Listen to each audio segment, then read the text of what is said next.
There are 3 easy steps in creating your resume link. Let me show you how. Step 1. Register. Go to www.jobs180.com using any browser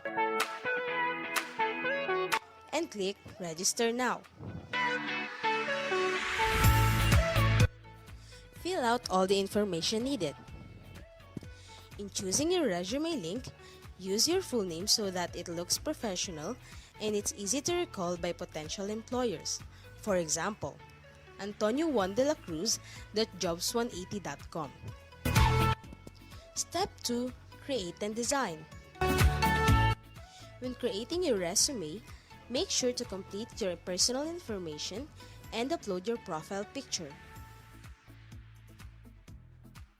One of the highlights of the resume link is the portfolio section. In the portfolio section, you can show off your skills by uploading samples of your work like documents, pictures, videos, and your social media links. Your resume link also features different themes and you can upload a cover photo. This is a combination of a cover letter and a social network cover photo. Here is an example. You can also download a copy of your resume link and print it.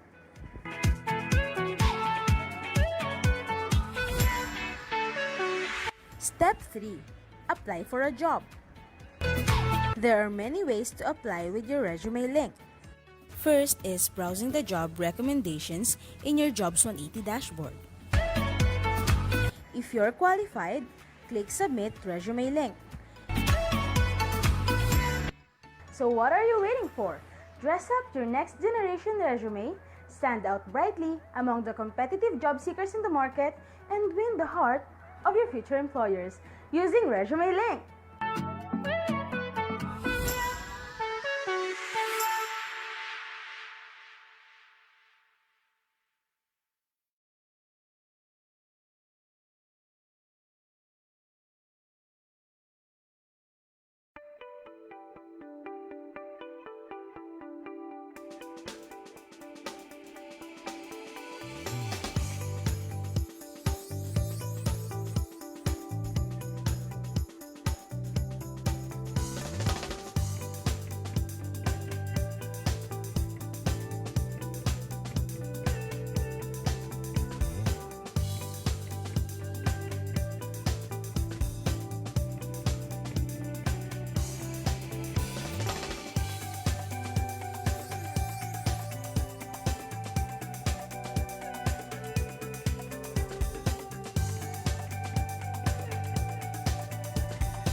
The world is full of people telling you who to believe they are. Well, we thought we'd tell you who we're not.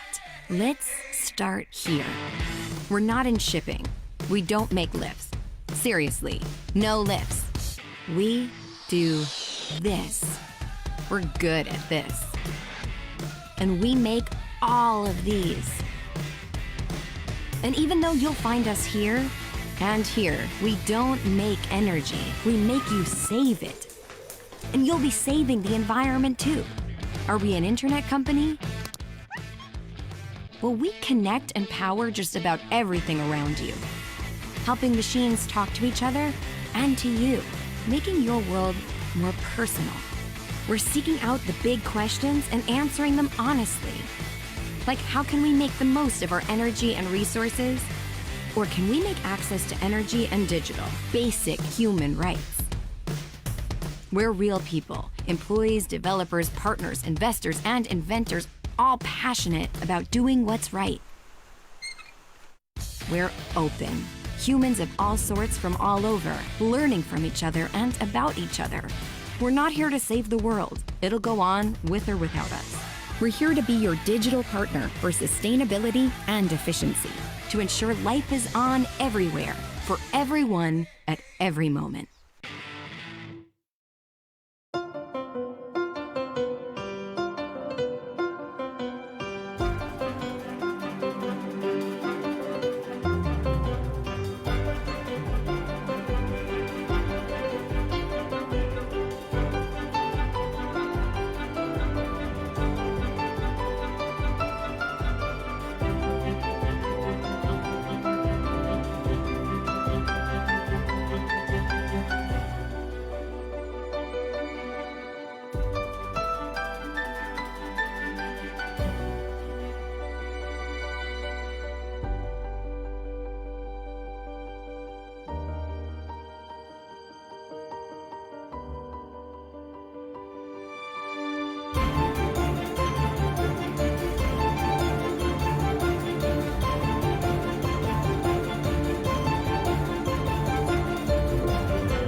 Nagbabalik ang paborito niyong online tambayan. Dito lang yan sa Pamantasan. Ako si Zed. Maghahatid kaalaman ng everything you had to know. Ako si El. Tampok ang mga nakaka-proud at buwan ng PUP yan. Saka naman si Sir Dennis. Lahat ng latest, trending, ito sa Big Fact na Bang. Ako naman si Pa. At muli niyo kami makakasama dito lang sa Pinakausap-usapan sa Pamantasan.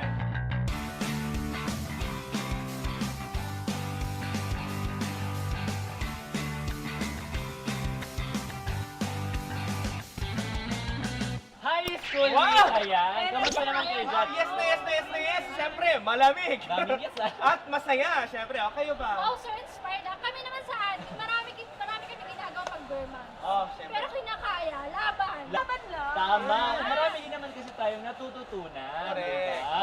Naku, alam nyo, kakayanin nyo yan. Oh. Kasi itong mga student leaders natin, kinakaya. Sino Oo. yan, ma'am? Academics plus student service. Wow, sila may mismo. makahingi. Kaya Ito, kami tulong. kilalanin natin sila sa Organing! Hi schoolmates! Ako si Elijah San Fernando, ang bagong presidente ng Sentral na Konseho ng Mag-aaral.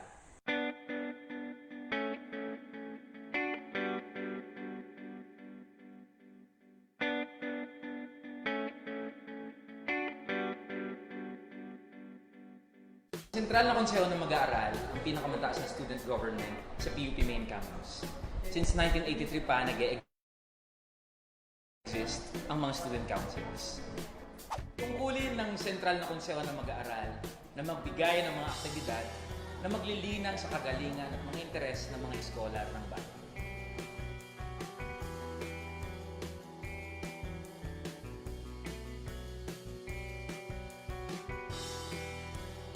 Bukod sa pagsusulong ng students' rights and welfare, isa sa pangunahing proyekto ngayon ng Sentral na Konseho ng Mag-aaral ay ang pagpapatayo ng mga student centers, student areas, para sa mga eskolar ng bayan at mga organisasyon sa ating sintang paaralan.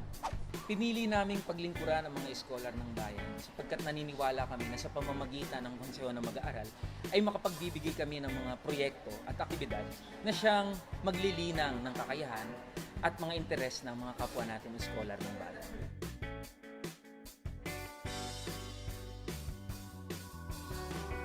As the highest student body in PUP Main Campus, it is our duty to uphold the rights and interests of the whole studenthood. Dito na papasok yung buong layunin ng Sentral na Konseho ng Mag-aaral bilang representante ng mas malawak na hanay ng mga eskolar ng bayan.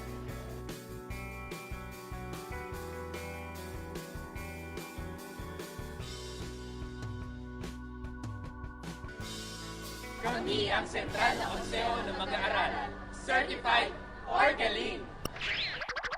Tatak sa pagiging mabuting ehemplo sa mga scholar ng bayan. Tama, pero syempre, ito hindi lang basta estudyante, yung mga nagsisilbi ng mga ganyan, meron din naman tayong kilalang good example, no? Balita ko, kamustahan mo yan last time, sir. Wow, updated ka dyan, ha? Well, kasi may vlog ka na eh. I know, right? Please follow Dennis Dumrique sa YouTube. Anyway. Nag-vlog. Pero anyway, totoo yan, ano? Isa lang naman siya sa mga pride ng PUP. At, syempre pa sa larangan din ng broadcast journalism. Alam niyo, kilala ko yan. Ay, Bakit bakit? naman, ma'am? Dating host yun ng PUP TV season. Hoy! Pinapanood ko yun. Nandito na siya. Siya nag-revise Sabi na nga, eh. Anyway, Oo, sino ba yan? nakasama natin yan si Kuya L.A. Totoo. Yes, true yan, Ma'am Yel. O siya, kilalanin na natin siya sa ating Sofa Session presents L.A. Santos! Halina't kumustahin at kilalanin ang mga nakaka-proud at huwarang PUP alumni. Ako si Sir Dennis at ito ang Sofa Session, scholar ng bayan noon, scholar para sa bayan ngayon. Tampok sa ating unang usapan ay isang Broadcast Journalist Graduate Batch 2013, nakilala bilang isa sa mga host ng unang season ng Pinakausap-usapan sa Pamantasan. At ngayon, siya ay isa sa pinakabatang radio correspondent sa kanilang istasyon. Nagbabalita at makikibalita sa atin, please welcome L.A. Santos! Hello! Kumusta naman, Sir L.A.? Ayun, okay pa naman at buhay na buhay pa. Ayun, gusto ko yun. Buhay na buhay pa. Proceed, let me just say congratulations sa achievement mo, no, bilang isang broadcast journalist. So, mayroon tayong mga katanungan, Sir L.A. First question, let's start by telling your story. Ano yung mga namimiss mo sa PUP or bilang isang PUP yan? Siyempre, FEWA! Pewa. So, aside from Pewa, ano pa yung mga namimiss mo sa PUP? E di siyempre, yung kultura natin. Ano bang sa tingin mo yung culture ng PUP na you hate? Na nagagamit mo ngayon sa Aba. iyong work? Tinuruan tayo maging mandirigma at magtiis sa mga pampila! Yun, tama. Kasi O hindi paninira yun ha? Exactly. Ano yun, parang... compliment. Oo, sa loob pa lamang ng paralan natin, tinuturuan na tayong ako ano man yung mangyayari, posibilidad na mangyayari sa hinarap. Nararamdaman na natin. Correct. Oo. Saka tinuturuan tayo maging patient, diba? Yun, So, balikan yung mga prof. Grabe! Pwede! Sige nga. Paano ba? Hindi, joke lang. Ako, personally, hindi naman ako nakaramdam talaga ng, alam mo, sama na loob. Siguro may mga prof talaga na stricto, yung terror kung tawagin. Oo. Pero pagka natapos yung course nyo, natapos yung subject mo na yun, ngayon nasa trabaho ka na, Oo. ma-realize mo na, may punto pala siya kung ba't siya ganun. Yes, totoo. Galing. Next question naman natin. How did PUP shape you for your career? So, round shape. Siguro tinuruan niya akong maging matapang. Yung maging matapang kapag dating sa, yung realidad. Yes. Parang hindi ka basta susuko. Kasi sa atin, dito ang training sa atin, siguro sa College of Communication din na, hindi porket wala, hindi mo na gagawin. Gagawa ka talaga ng paraan. Parang bawal ang bumanga. Oo, bawal lang mo. Oo. Pero dahil sa PUP, syempre natuto kang humanap ng paraan, naging resourceful ka, nahanap yung mga bagay na yan. Which is nagagamit ko siya ngayon. Wow. Yeah, that's the true PUPian spirit, di ba? Okay. In one word, describe your PUP journey and why. Siguro, palaban. Palaban?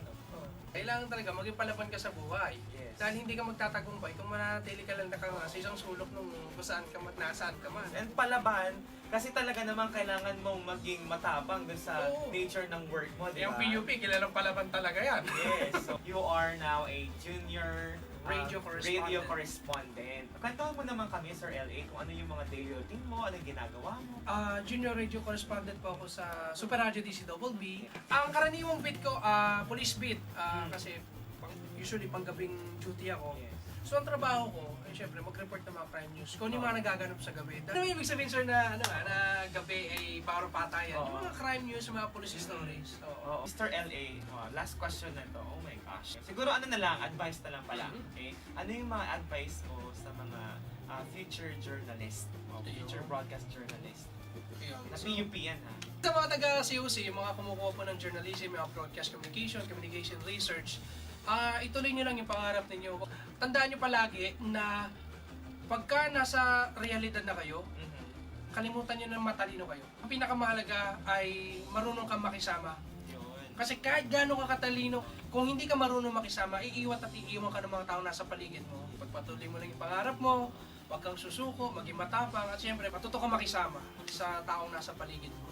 Patunay si Mr. L.A. Santos na dating scholar ng bayan noon ay nagsisilbing inspirasyon at nagbibigay karangalan sa ating sintang paaralan ngayon.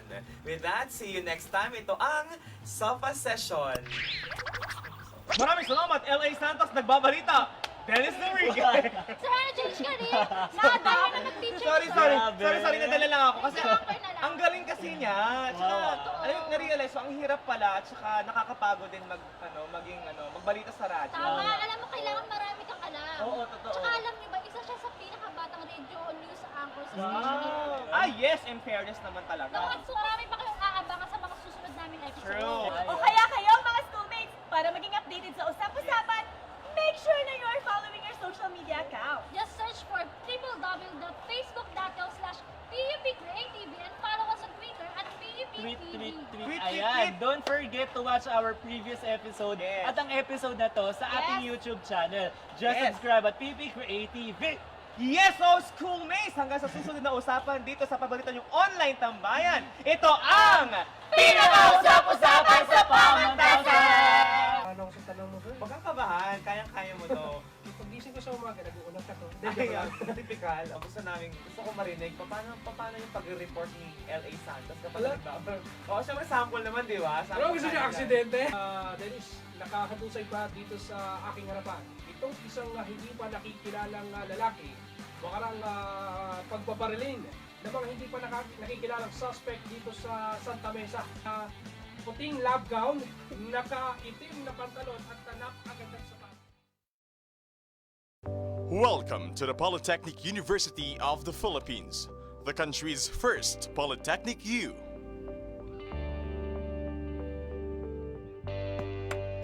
PUP is a state-run university governed by the Republic Act 8292, known as the Higher Education Modernization Act of 1997, and its implementing rules and regulations contained in the Commission on Higher Education Memorandum Circular No. 4, Series of 1997.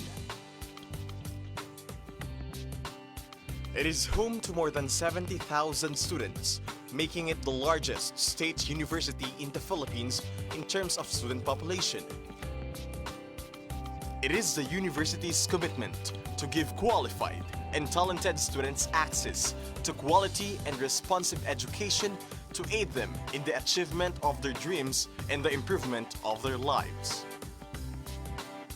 True to its commitment of making education accessible to all, the university has strategically established campuses and branches all over Luzon.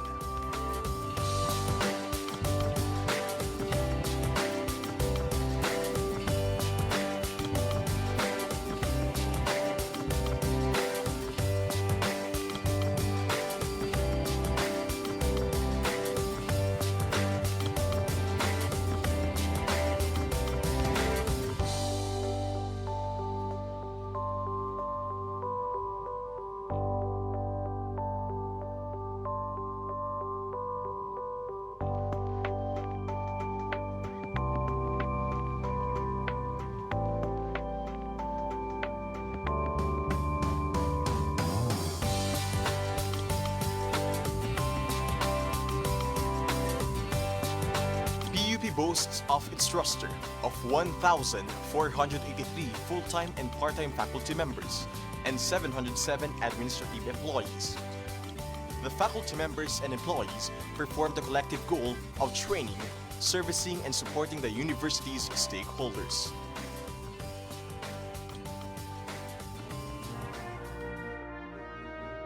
From its humble beginnings in 1904, PUP was originally established as the Manila Business School primarily for the training of personnel for government service and to provide skills needed for private employment.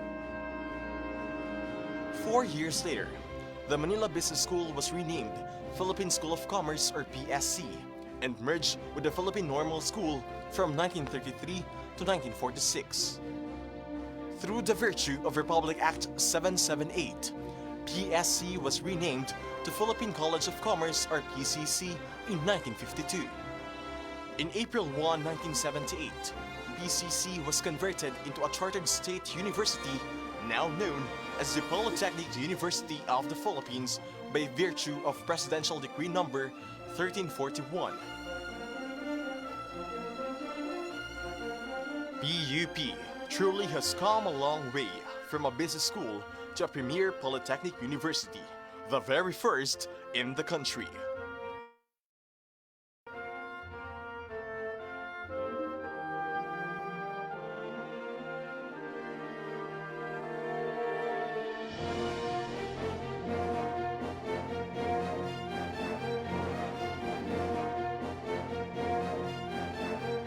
Every year, around 50,000 graduating high school students, mostly from economically challenged families, take the Polytechnic University of the Philippines College Entrance Test or PUP set and hope to become one of the 10,000 who will be given a chance to be new PUPians. At present, the university offers more than 80 programs in the graduate and undergraduate levels with its strategic direction of making the colleges vertically articulated. Graduate School,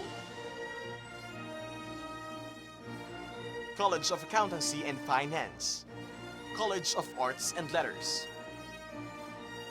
College of Architecture and Fine Arts, College of Business Administration, College of Communication, College of Computer and Information Sciences, College of Education, College of Engineering, College of Law, College of Political Science and Public Administration, College of Social Sciences and Development, College of Science,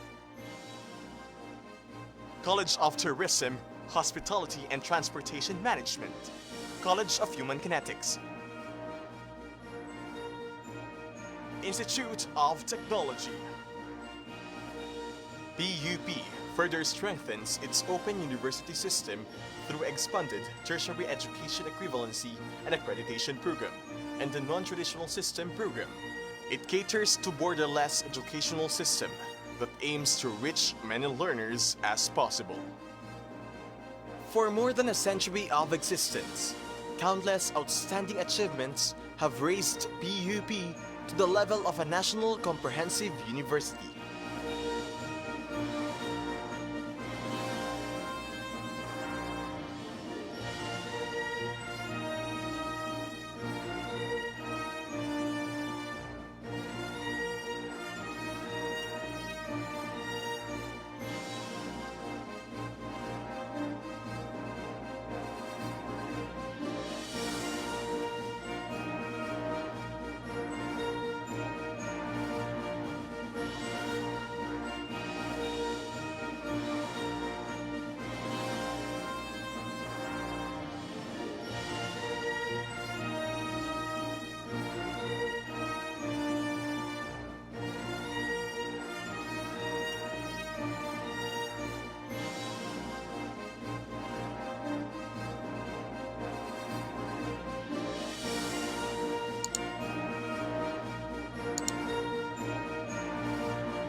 With a vision to transform the university into an epistemic community, PUP subscribes to the idea that a university should have an extensive research and extension development culture.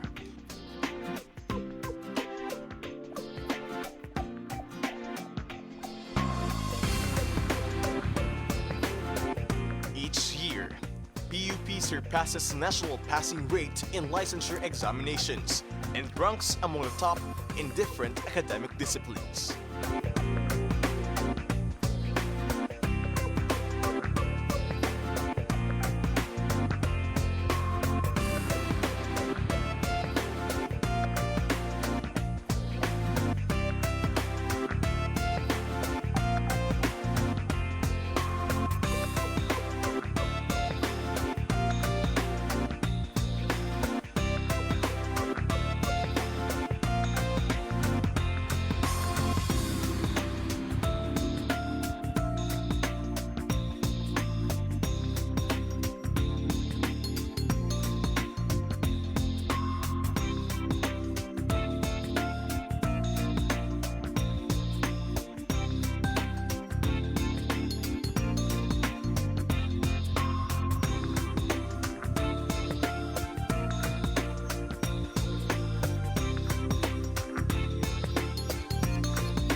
PUP has also institutionalized academic exchange and international cooperation with various countries all over the world through its Office of International Affairs.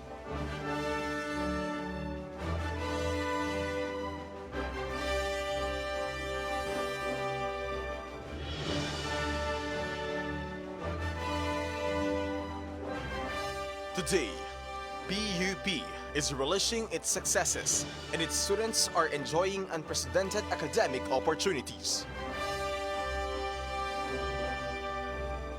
An enhanced campus environment,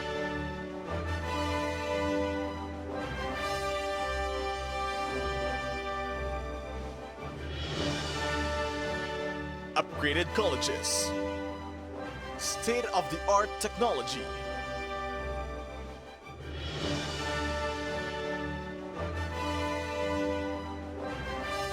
and nationally and internationally recognized programs.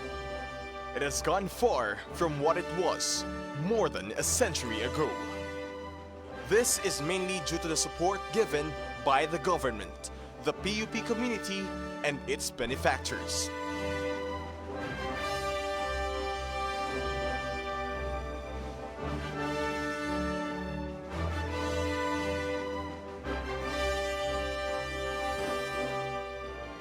With the combined efforts, PUP will continue to be a partner in nation building and in poverty alleviation for the marginalized sector of the society, with quality, responsive, and relevant education as a tool. PUP, the country's first Polytechnic U.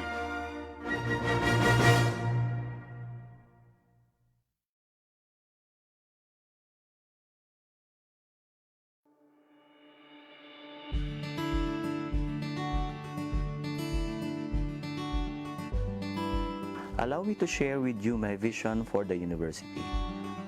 I envision PUP to become the pioneering and leading national polytechnic university in the 21st century. With a national polytechnic university status, it will bring more opportunities for the university to further strengthen its academic programs and improve organizational performance as an institution for higher education. In pursuit for this vision, my mission for PUP is for it to recognize its catalytic role for national development.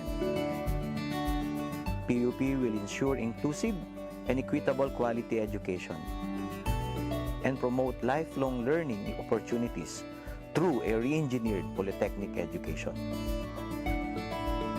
By re-engineering, we look into the existing processes and programs in order to achieve higher quality of academic programs and services following the principles of effectiveness and efficiency.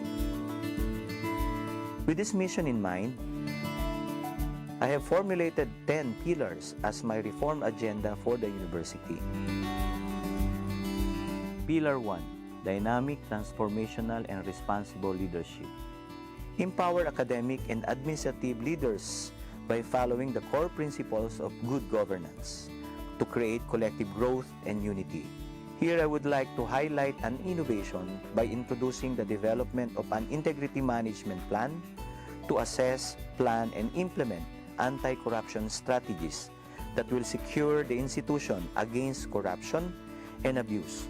Likewise, asset management and resource generation will be aggressively pursued to ensure productivity and finance the implementation of the plans and projects for the university. Pillar 2, Responsive and Innovative Curricula and Instruction. We aim to provide world-class polytechnic education that responds to national and global needs by developing intellectually challenging curricula and design academic programs that are based on industry demands to provide the learners with adequate and relevant competencies and skills and prepare them for a successful and rewarding careers.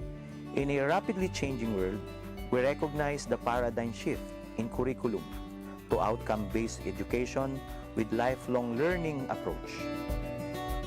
Pillar 2 also sits on the framework of internationalization of Philippine higher education through transnational education by promoting academic mobility among faculty and students and global dimension into the curricula and teaching process.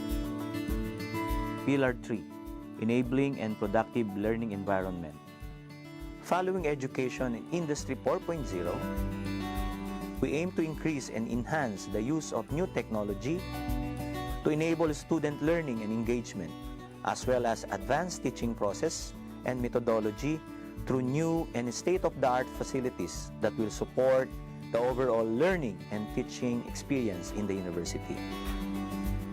Pillar 3 likewise includes campus development and the provision of conducive learning centers and facilities for students and faculty. Pillar 4, holistic student development and engagement. We will empower students as well as rounded learners and active young leaders as we open opportunities for various academic mobility and venues for honing skills and personal development, being the principal stakeholder of the university. Recognize academic freedom as a form of self-expression and a platform to showcase students' intellect, skills, and creativity. Pillar 5, empowered faculty members and employees.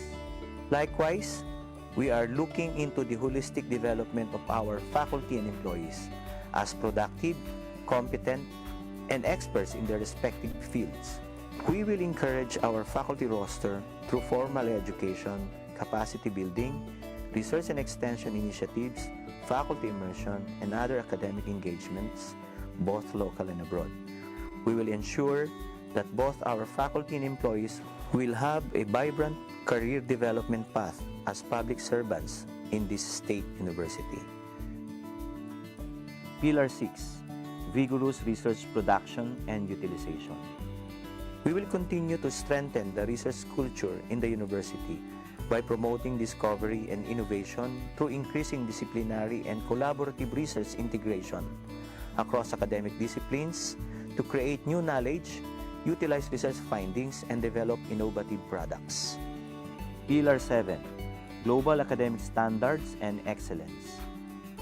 Achieve the highest levels of recognition in quality and compliance standards from CHED, AACUP, and other international accrediting and regulatory bodies for higher education.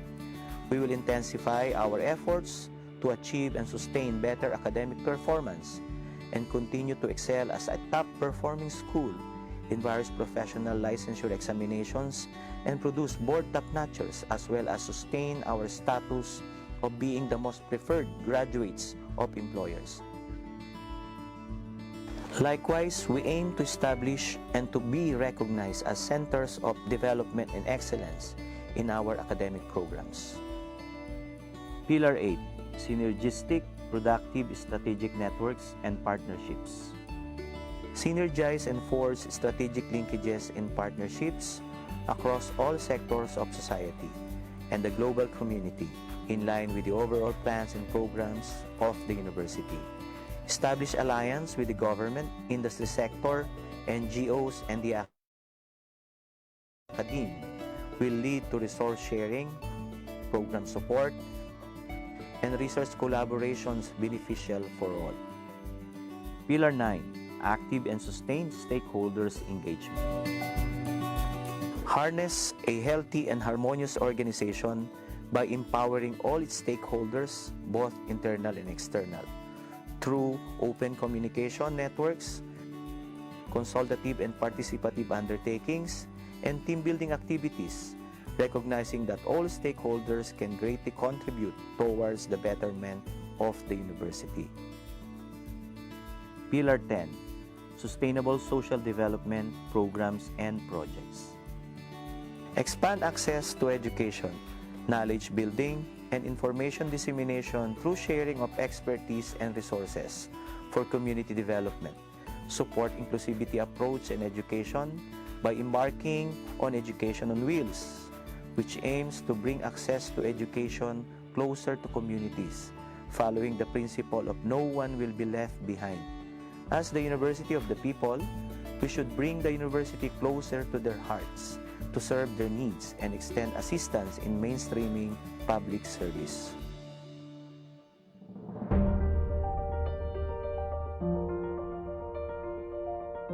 institution must continue to stand as one for the values that we have inculcated. For the past 115 years, we have exemplified our quest for truth, excellence, equity, relevance, effectiveness, integrity, and academic freedom. Lastly, I call upon each and everyone to join me in this journey. Together we stand as one para sa sintang paaralan para sa ating bayan.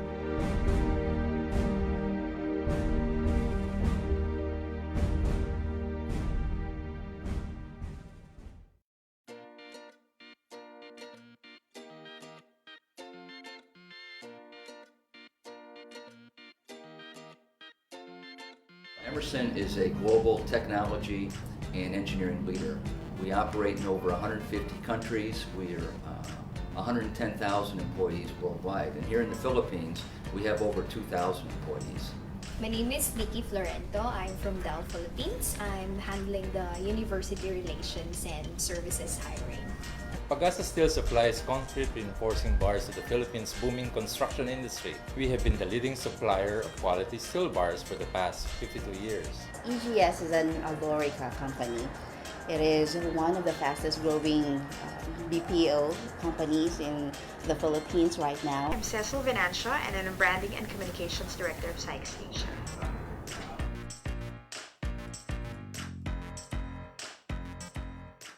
We don't decide whether you're from a top-tier university or a state university. We decide based on our assessments that includes exams and interviews.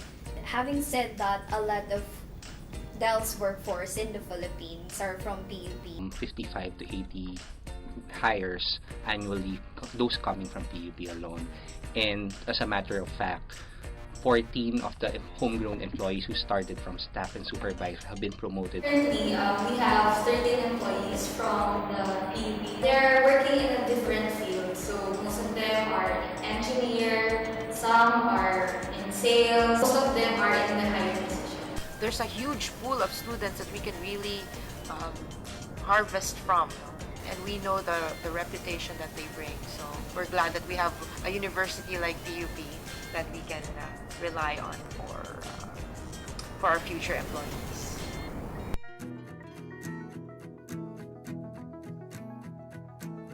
I love the graduates of PUP. They're not only fun to work with, but you can rely on them.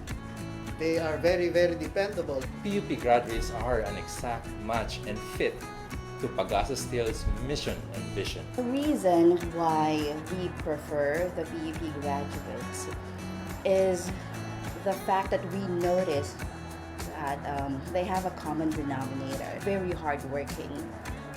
See, whatever happens, they'd still work. Even if it's raining, they'd still come to work.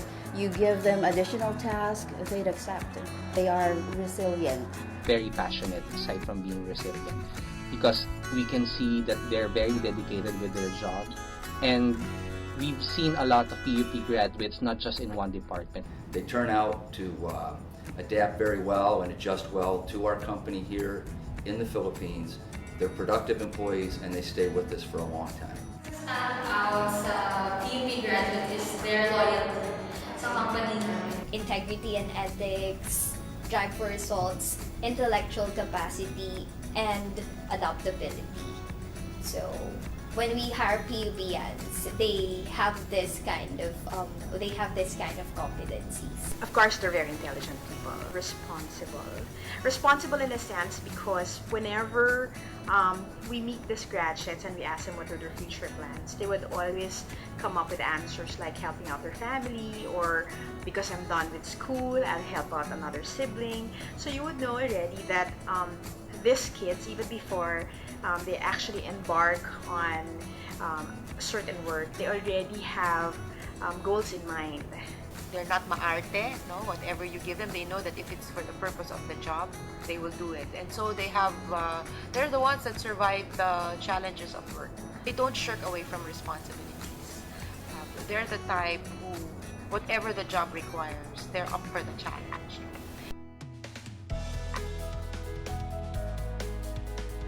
PUPNs enable people everywhere to grow and thrive. PUP is one of the pillars of the nation because it is an institution that provides good graduates and people who really contribute to the success of the community or to the success of the country.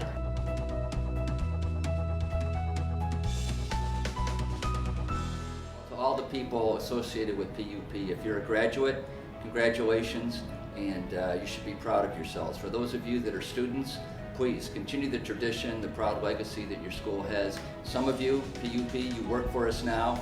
We appreciate you. We know you're good employees. For those of you that might work for us in the future, please consider us. We'd love to have you. We know that you make a great employee for Emerson. PUPNs, bring everything you are. If you have big ideas, let's talk. Come work where passion meets possibility. You can visit jobs.del.com for opportunities. To pursue your dreams and work hard for whatever endeavor you will choose. And in the event that you will choose to apply in one of the fastest BPO companies in the Philippines, I would like to invite you to apply in EGS, an Alorica company, because our doors are open for all of you. To all the PUPNs, let's create a Signs of Smile together. Smart is very happy to have PUP graduates now enjoying their career and let them live more. Hashtag Sites to PUP. We will support you in more ways than one. Tara na, maging magkasama na tayo. Mabuhay ang PUP.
Noon pa man, malaki na ang naging bahagi ng mga kababaihan sa lipunang Pilipino.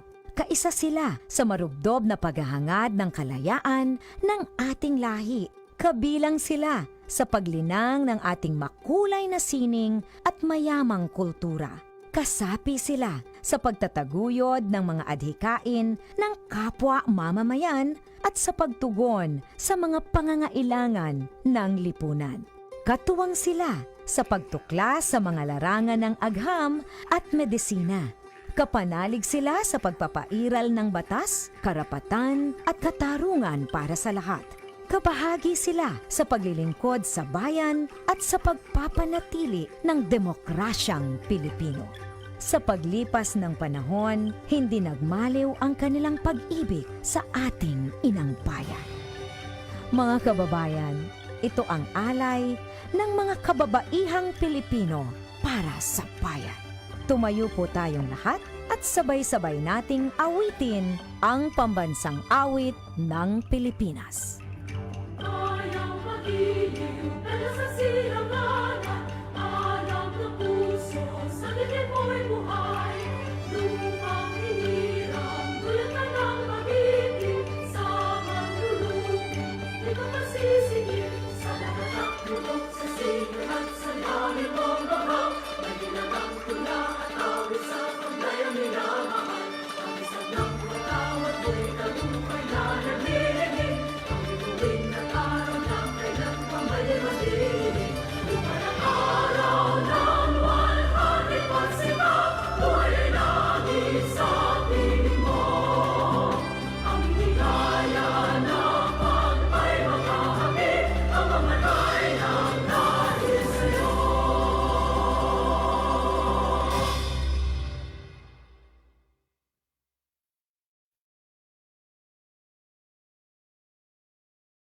Hi, I'm Engineer Florinda H. Oquindo, Director of the Alumni Relations and Career Development Office.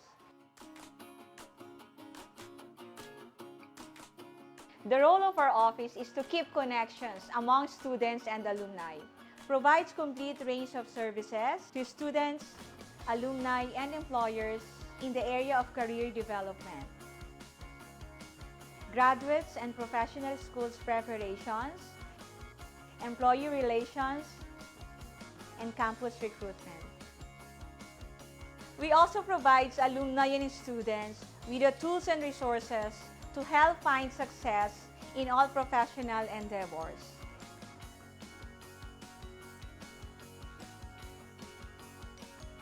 To all freshmen, please come and visit us. Our office is located at N209 North Wing 2nd floor.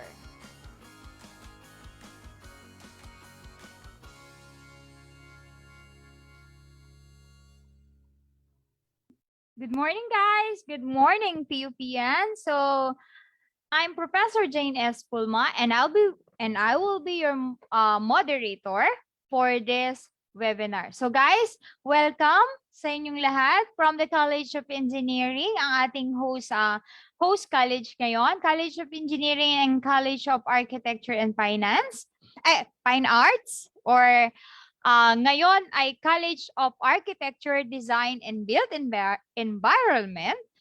Good morning po sa inyong lahat. So guys, pakitype naman sa chat box natin yung inyong mga branches and campuses so I can acknowledge you lahat.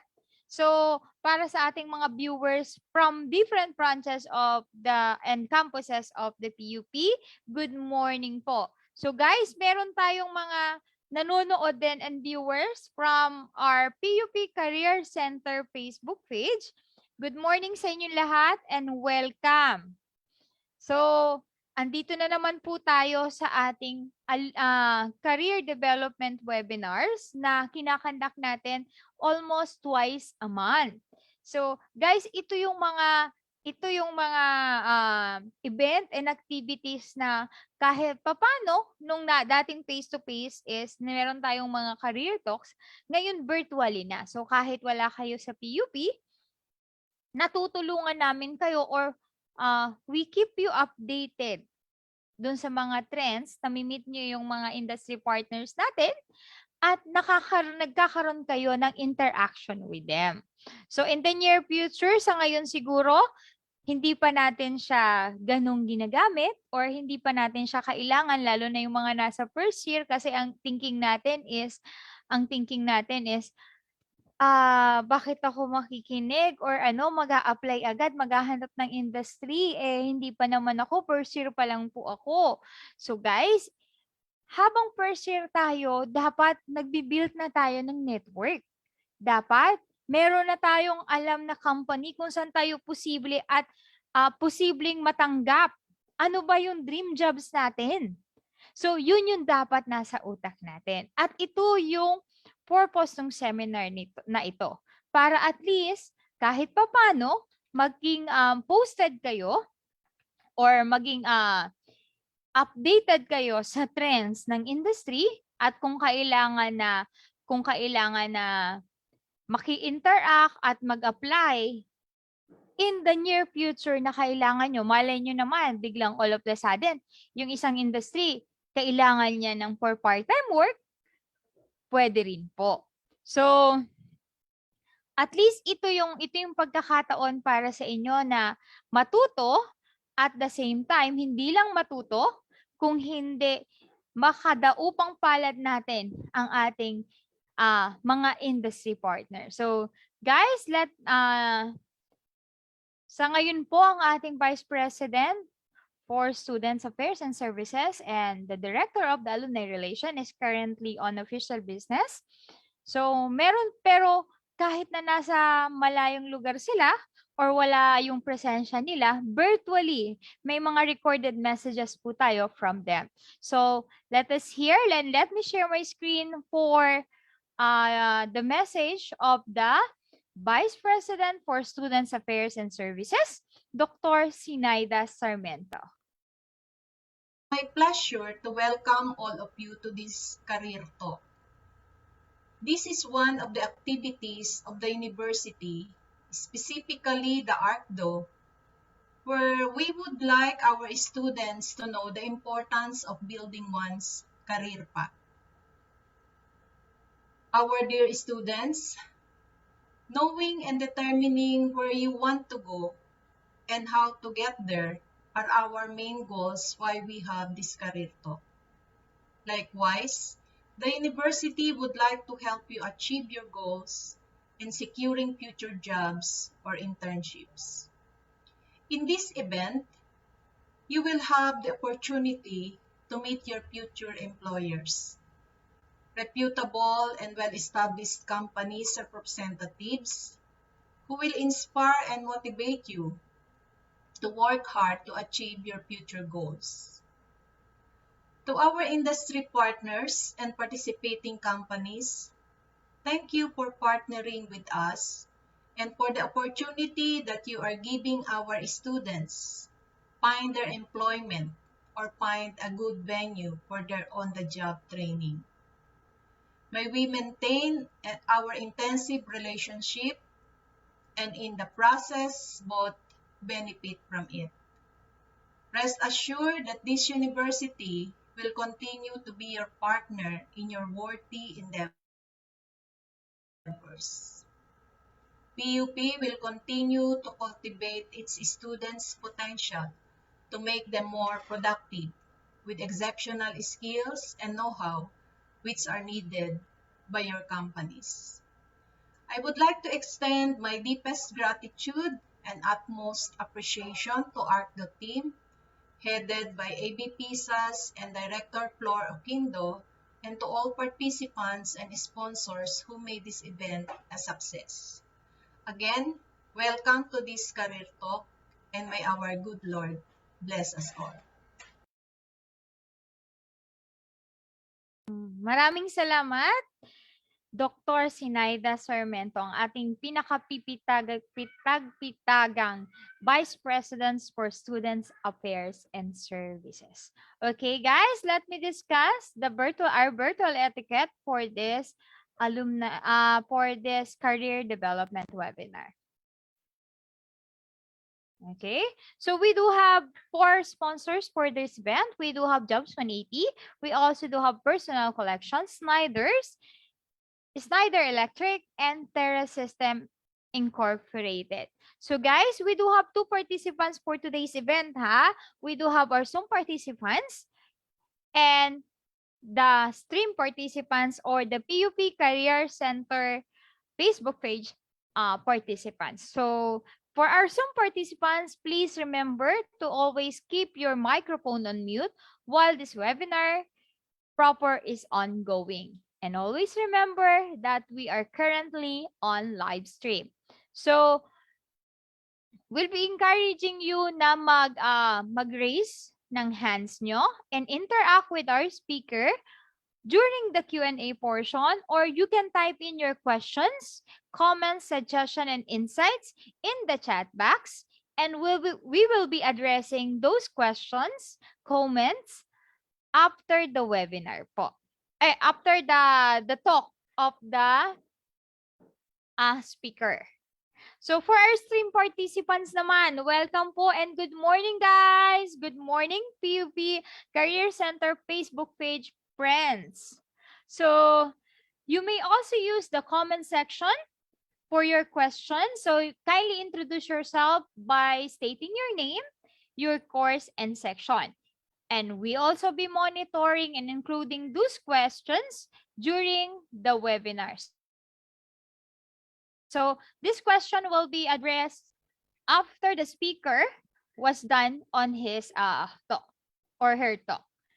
So guys, for everyone to receive your digital certificate, kindly accomplish the evaluation form, and the link will be posted on the Zoom chat and the comment section of our stream.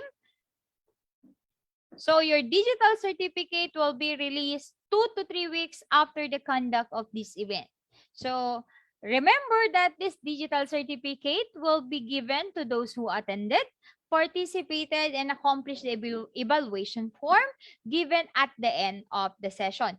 Guys, please remember that this form or link will only be accessible 6 hours after the webinar.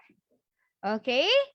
So, good morning sa inyong lahat. So, let me share. Alam ko, excited na kayo kung sino yung ating mga speaker for today. So, ang ating speaker for today is galing sa dalawang industry ngayon. Ang nakalink sa atin ngayon is one is jobs180.com and they will be discussing e-resume writing and informational interviewing.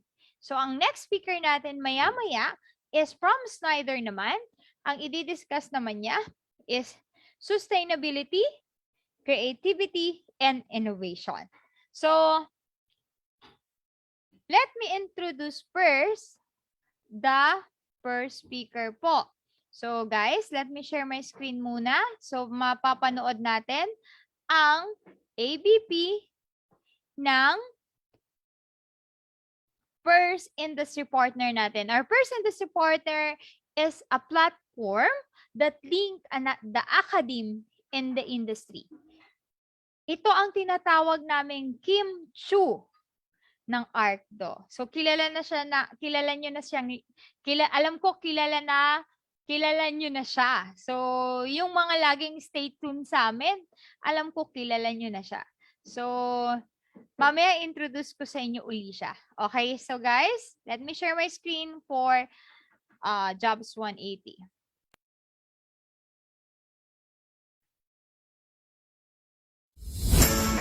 There are 3 easy steps in creating a resume link.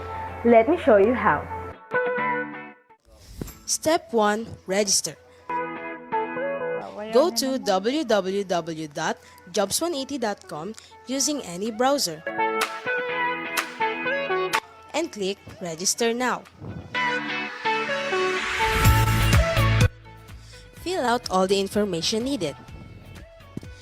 In choosing your resume link, use your full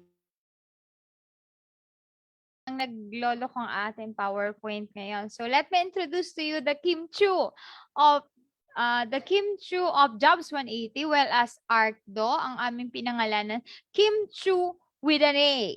So please let's welcome Sir Kim Chua of Jobs 180.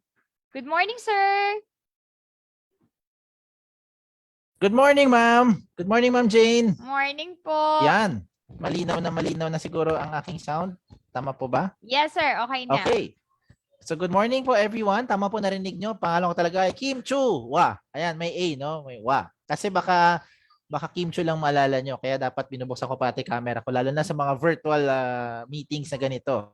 Para makita nyo, lalaki po ako. Ayan.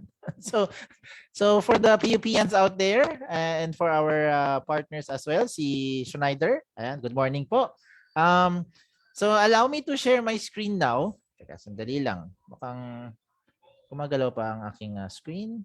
Teka, I'm double checking lang. Okay. So I'm now moving my screen para i-share screen ko. Full screen. Let me do a full screen. I'll share my entire screen na lang para sigurado kung gumagalaw na tong tong PowerPoint. So sa mga nakikinig ngayon, pwede nyo pagpraktisan ng inyong mga emoji dyan, mga emoticons. Kung hindi nyo po nakikita gumagalaw, paki-call na po yung attention ko. Kasi dati, halfway through my presentation, nasa first slide pa rin ako. Kaya marami akong ipapakita sa inyong mga visuals. So I hope that you're seeing my screen right now, and this is the title. Nakalagay, jobs180.com. Resume link, the most secured resume for online application. Just wanted to double check that my slides are moving. I will go to the second slide. Ayan. Can you see the second slide that says, are you using the right tool? Can you give me any signs out there, or anyone can tanong ko na lang si Ma'am Jane. Ma'am Jane, Can you see my second slide now?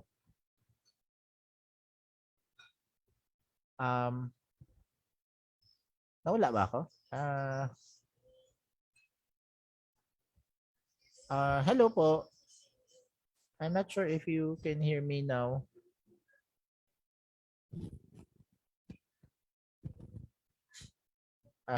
Hello po. Anyone who's out there, can you kindly unmute and tell me if you can hear me? Morning. Yes, I sir. can hear you. Yes, okay, thank you. You can hear me. Now, next question lang. Can you see the slide that I'm showing that says, are you using the right tool? Yes po, sir. Okay, okay. All good. Okay, so now it's moving. O, basta sabi ko sa inyo, mga audience, pagka susunod, show ng slides, pag nakita nyo hindi gumagalaw, paki-call na yung attention ko because this is not the first time that this has happened to this gadget. So I wanted to make sure lang na nakikita na ninyo. Okay? Yan, sige. So ano pa pag-usapan natin? Meron tayong dalawang pag-usapan, no? Yung una about yung pinaka-secure na resume platform right now. Yung pangalawa naman, I'm going to share to you, kung may time pa tayo, I hope meron pa, I'm going to share to you yung mga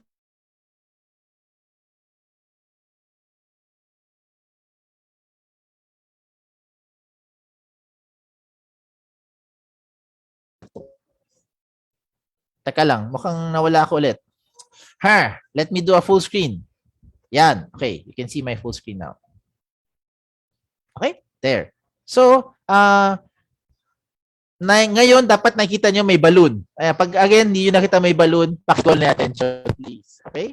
So, today, I'm going to share about the most secure resume platform as a first topic. Ang dami mga online apps right now na ino-offer sa atin. Di ba? Left and right. Pag nagutom kayo, dami-dami mga pagkain dyan. Di ba? Na apps. Pagka kayo ay gusto mag-grocery, dami rin. Di ba? Pag kayo ay gusto mamili. Di ba? Hindi nyo kailangan pumunta sa mga stores para mamili.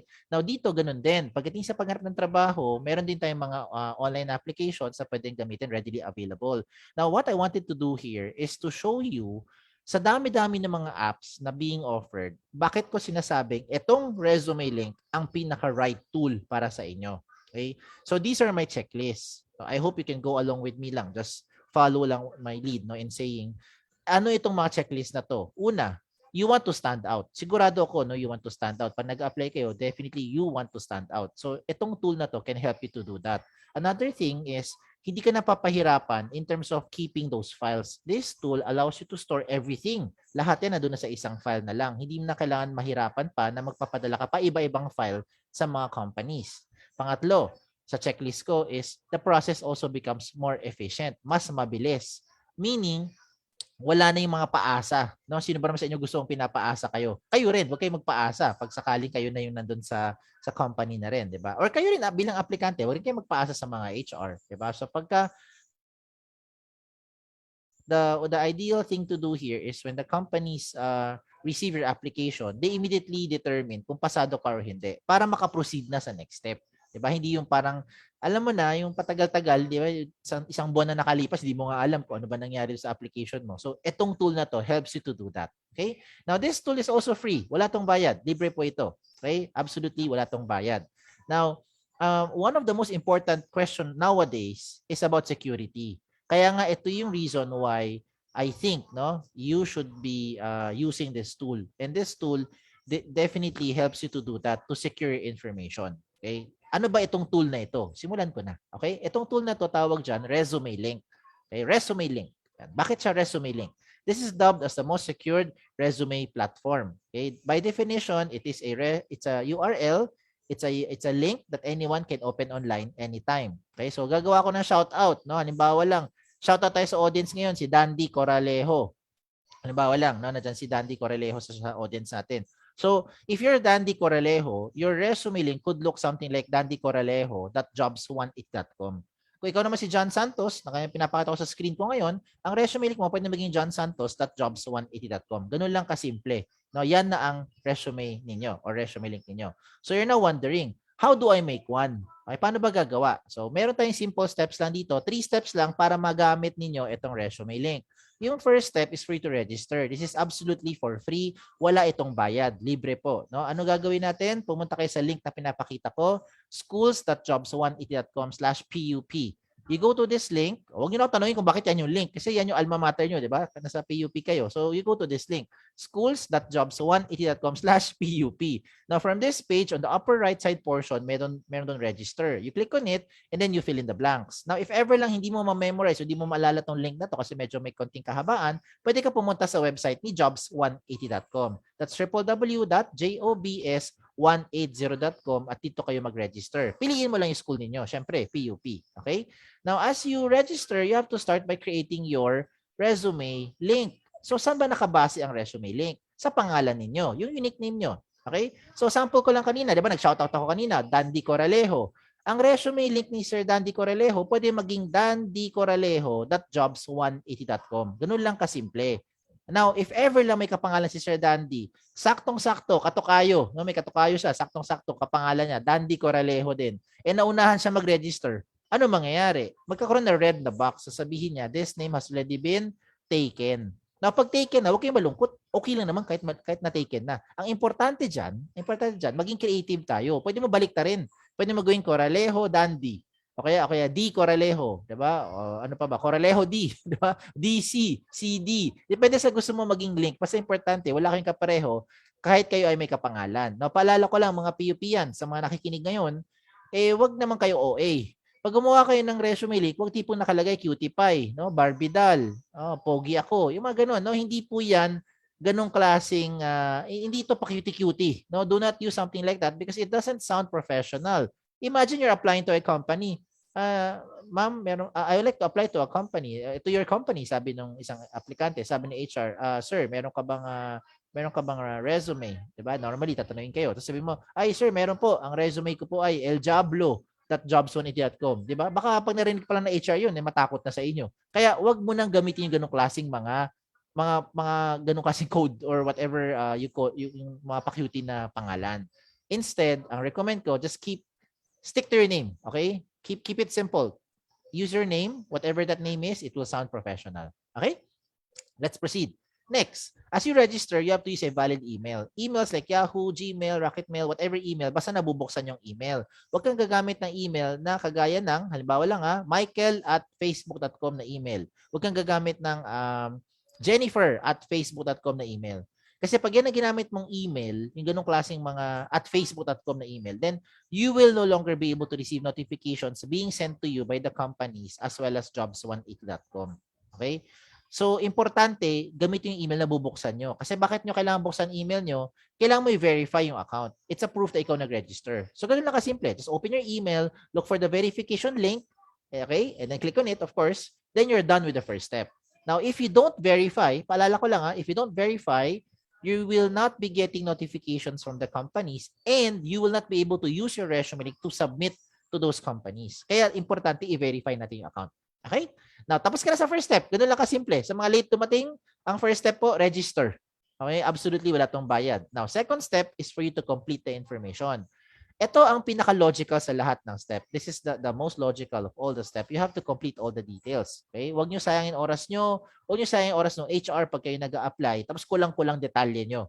Okay? Better make sure kompleto details nyo para mabilis kayo ma-process. Okay? Huwag yung patumpik-tumpik na information. You better put everything there. Parang ano lang yan Alam mo yung panaliligaw ka, di ba? Kung ikaw yung lalaki. Di ba? Agad maaari gusto mo, di ba? Eto na. Hindi yung parang pakurot-kurot, 'di ba? So okay. So how will you now complete the information?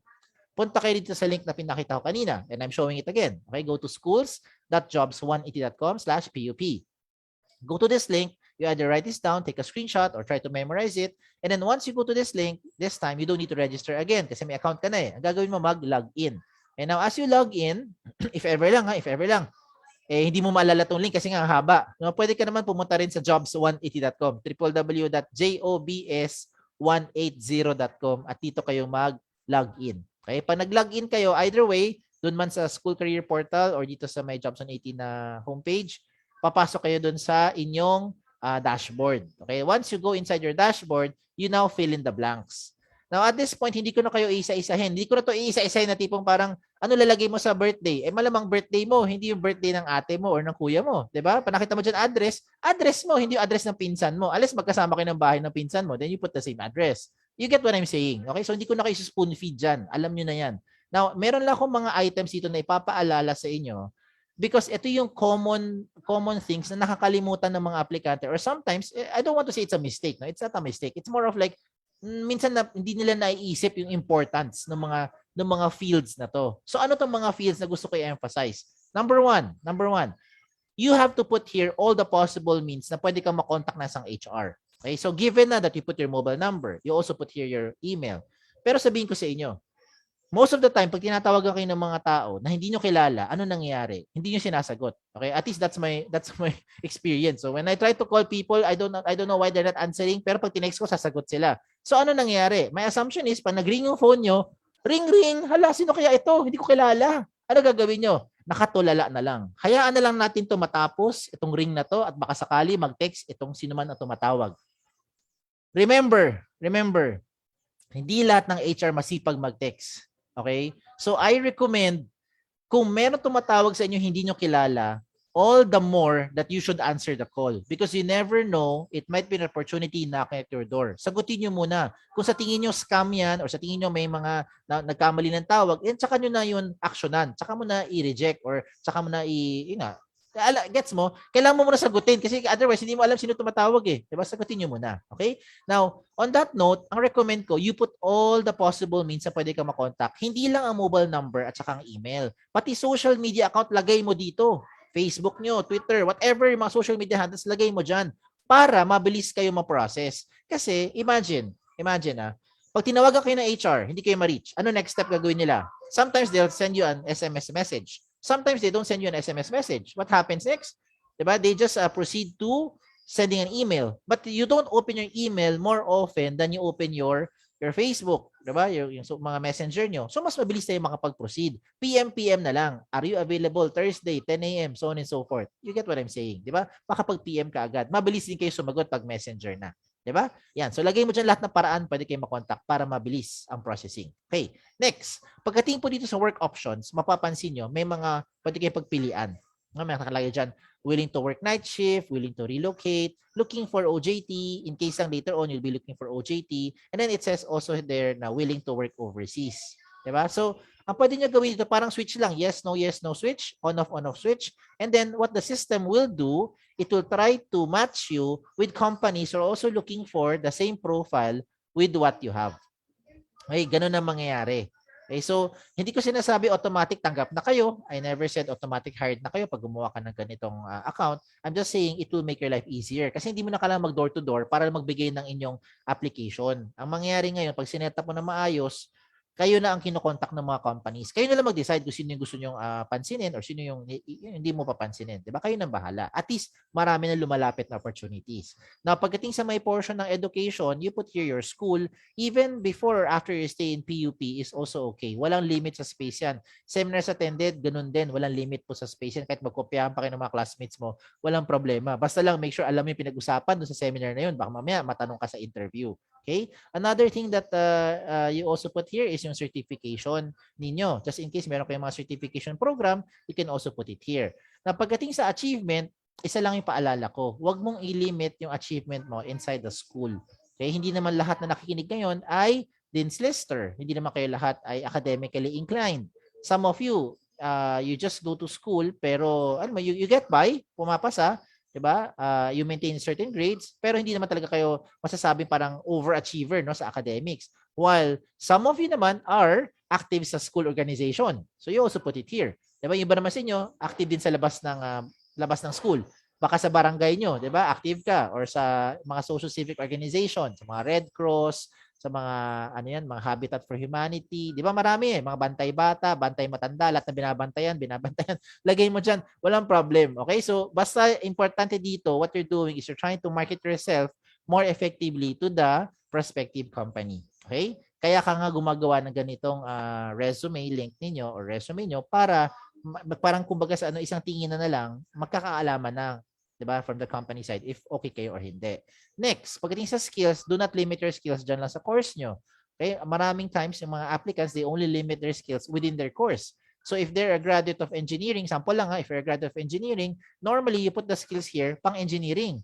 If you're from financial management, edi ang mga skills mo lang pang financial management, pang mga graph lang, ganun example. Or if you're accounting, alam mo lang ba gawin, debit credit, mag-balance sheet, hindi rin naman, di ba? Some of you, even if that is your course, mahilig kayo sa multimedia, mahilig kayo sa photography, mahilig kayo sa graphic design.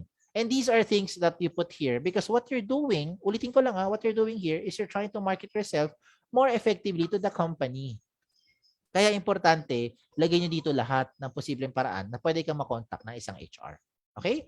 Now, pagdating po sa languages, huwag nyo ilimit ang language nyo dyan lang sa dalawang lengguwahe. Kasi sure ako dalawa na alam nyo. Sigurado. No? You know English, you know Filipino or Tagalog. If you know other dialect, local dialect, Chabacano, Bisaya, Kapampangan, Ilonggo, you can also put it here. Foreign languages, ganun din. Korean, French, Vietnamese, any language, you can also put it here. Wala to limit sa space. Okay? Na pagdating sa references, ito lang gusto ko i-emphasize sa references. Yung mga nilalagay nyo, sure ako kilala nyo. Sure ako kilala nyo. Ang tanong, kayo ba kilala nila? Diba? Kasi madalas po tinatawagan namin yung mga references nyo, hindi kayo maalala. Diba? So please advise them na ginawa silang reference para at least they know what to tell about you. Okay? Pag sila ay natawagan for background checking. Now, what I showed you, I think alam nyo na yan. Alam nyo na yan. Lalo na kung meron na kayong resume na nagawa sa Word file, PDF file, doc file, whatever file. Alam nyo na mga pinagsasabi ko. Okay? Isa lang papaalala ko. Sa mga nakagawa na ng resume, ilipat mo na lang lahat. Just copy and paste all those information here inside your resume link para maging secured yung data nyo. Okay? Bakit mas magiging secured yan pag nandito sa resume link? I'll tell you as we go along. Okay? Kasi pag gamit mo yung mga Word file, mga doc file, mga ganyan, PDF file, hindi yan secured. Okay? I'll tell you as we go along. Okay?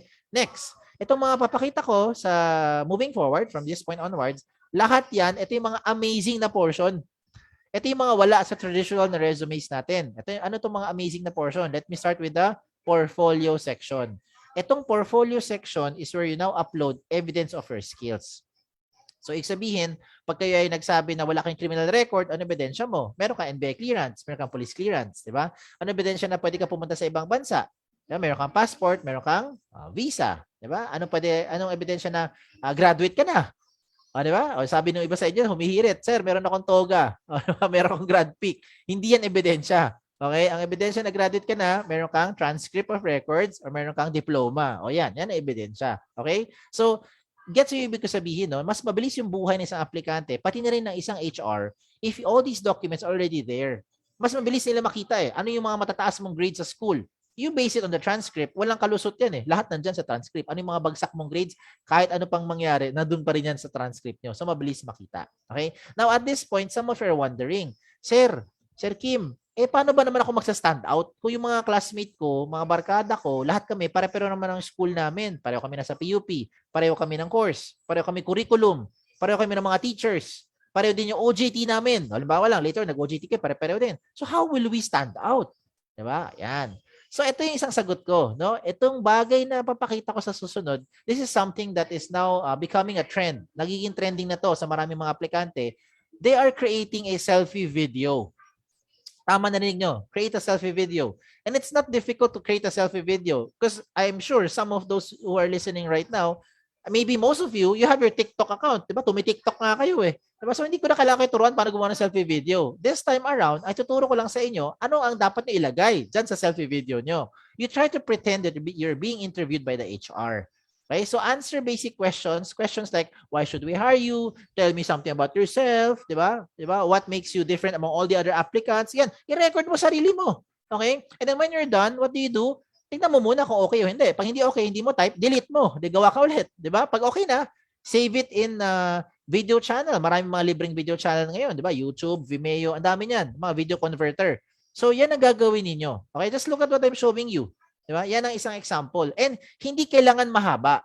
Di ba? Kahit maiksi lang, kahit 30 seconds lang, pwede na. 1 minute at the most. Okay, ang importante, you're able to showcase your communication skills. Now, in terms of communication skills, I recommend that you speak in English. But I'm not saying that you make an English video. Okay, remember, hindi ko sinabi English video ito. Sabi ko lang selfie video. So kung ano man gusto mo ipakita, 'di ba, using whatever dialect, it's really up to you. Now, hindi lang siya limited sa pagsasalita. You can also showcase here yung mga hard skills nyo. Ano yung mga hard skills? Example, you want to showcase skills nyo like you know how to use a soldering iron. If you know how to use a welding machine, o, diba? Ano yung proper way of setting up, example, a laptop. Ayan, diba? So, depende. Or how to clean computer viruses. Diba? How to fold table napkins. You get what I'm saying, diba? So, itong mga to, depende yan sa skills na gusto mo ipakita. Pero ang maganda, hindi mo na kailangan pumunta doon sa office ng company para lang i-demonstrate na marunong ka nung skill na yan. Diba? So, mas mabilis yung proseso. Okay? So, you know what I'm trying to point out. Okay? Another thing na hindi rin makakopya sa inyo ng mga classmate mo. At ikaw rin, malamang hindi mo rin kokopyahin sa classmate mo, yung profile picture. Diba? Yung profile picture nyo, simple lang. Okay? Hindi nyo kailangan pumunta sa studio para gumastos. Ang gawin nyo lang, tumingin ka sa camera with plain background. Okay? You're good to go. Of course, you wear something appropriate naman, 'di ba? Yung damit natin. Do not upload pictures that look like the right side of your screen. Yung mga ganyan, yung mga Photoshop, inedit, mga groovy, yung mga cartoon character, hindi yan mukhang professional. Okay? So, never ever do something like that on the right side of your screen. Okay? So, I'm just showing you some examples para good and not so good. Para alam niyo na, you'll be guided. Another thing that is good, is something unique, no, with this resume link is that meron tayong tinatawag na cover photo. Diba? May cover photo. Diba may kasabihan tayo, a picture paints 1,000 words. So, ayan, tama na rin nyo. A picture paints 1,000 words. In short, you don't need to say anything. Just by showing your picture, maintindihan na to nung tumitingin. Okay? So, sana tama yung pagkaintindi nila. Look at my examples here. You can show that you are from, example lang, nasa kaliwa. O sa tingin nyo, ano kaya siya? Sabi ng iba sa inyo, ophthalmologist. Sabi ng iba, optometrist. O, sabi ng mga pilosopo sa inyo, sir, siya po yung pasyente, malabo na yung mata. O, diba? Depende kung paano mo nga yan titignan. But then again, you know what I'm saying, no? You can easily showcase yung skills mo, yung course mo, or kung ano man yung gusto mong mensahe dun sa tumitingin ng resume link mo just by using your cover photo. Now, look at the right side of the sample, di ba? Ano siya? Sabi ni iba, office admin. Sabi ni iba, ay sir, ma-organize. Kasi parang alam niya ano yung magkakasama, yung mga mechanical pencil magkakasama. Iba naman humihirit, sir, mukhang makalat. Kasi yung lamesa niya, sang katutak daw na kalat. Again, depende nga yan kung paano mo ipapakita, okay, yung gusto mong message. Now, another example. This one is someone from psychology, someone from neurologist, or probably someone who knows left and right. Ganun lang kasimple. O, diba? O, meron pa isang magandang example. Tingnan nyo. Itong pinapakita ko, hindi ito miyembro ng Akit Bahay Gang. Okay? Hindi rin siya social climber. Kasi may basta yung sabi, sir, mukhang social climber itong tao to. Diba? Hindi siya ganyan. Okay? So, ang gusto niya sabihin, simple lang eh. You will be able to reach your goal by taking one step at a time. Okay? There is no shortcut to success. Yan ang gusto niya sabihin. That's why I showed you these examples para you be guided. More or less, may idea kayo, you can draw inspiration kung ano pwede nyo gawin sa cover photo nyo. Kung nagpakita ko magandang example, magpapakita rin ako ng mga hindi magandang example. Kagaya niyan.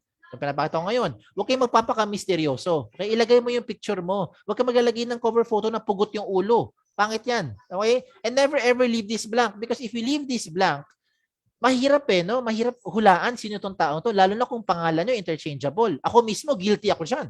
My name is Kim. A lot of people think babae ako. Diba? Sometimes I encounter resumes or resume link. Ano nakalagay sa pangalan nila? Joey. Nakalagay doon Alex. Chris. Nick. Ano ba yung recent aplikante na interview ko? Sam. O diba? Inisip ko, uy, lalaki. Yung pala babae. O diba? So you better put your picture there para at least alam na HR who to expect. And never ever leave this blank. Because if you leave this blank, walang cover photo, walang profile picture, walang laman, except for your name, then I don't think you'll be able to catch the HR's attention.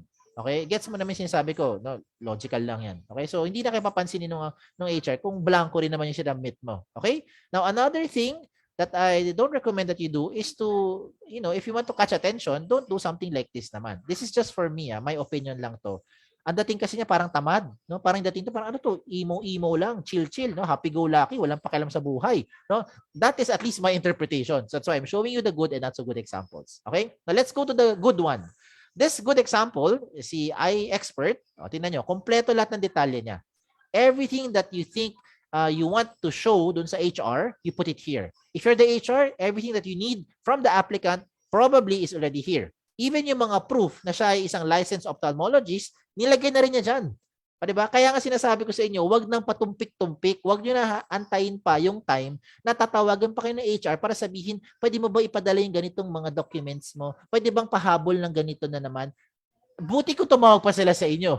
'Di ba? Huwag mo na antayin. Bigay mo na lahat, 'di ba? Parang ano 'yan eh, parang bigay mo na kagad kung nag-a-apply ka talaga sa company na 'yon, give it all, give it your best, 'di ba? And then if it doesn't work, then of course, you have probably another calling, no, for another company 'yan, no? Wag tayo malungkot pag sakali lang hindi tayo na pumasa doon sa company na ina-apply natin. Baka for now hindi, baka later on pwede na, o 'di ba? So, yan yung recommend ko. Now, a lot of you are thinking, malamang yung mga nag-iisip sa inyo ngayon, Sir Kim, pag ginawa ko ba yung sinasabi ninyo, ilalagay ko lahat dyan, yung aking mga information, kakalat na ba to sa buong mundo? Baka naman nakalantad na to sa buong internet. The answer is no.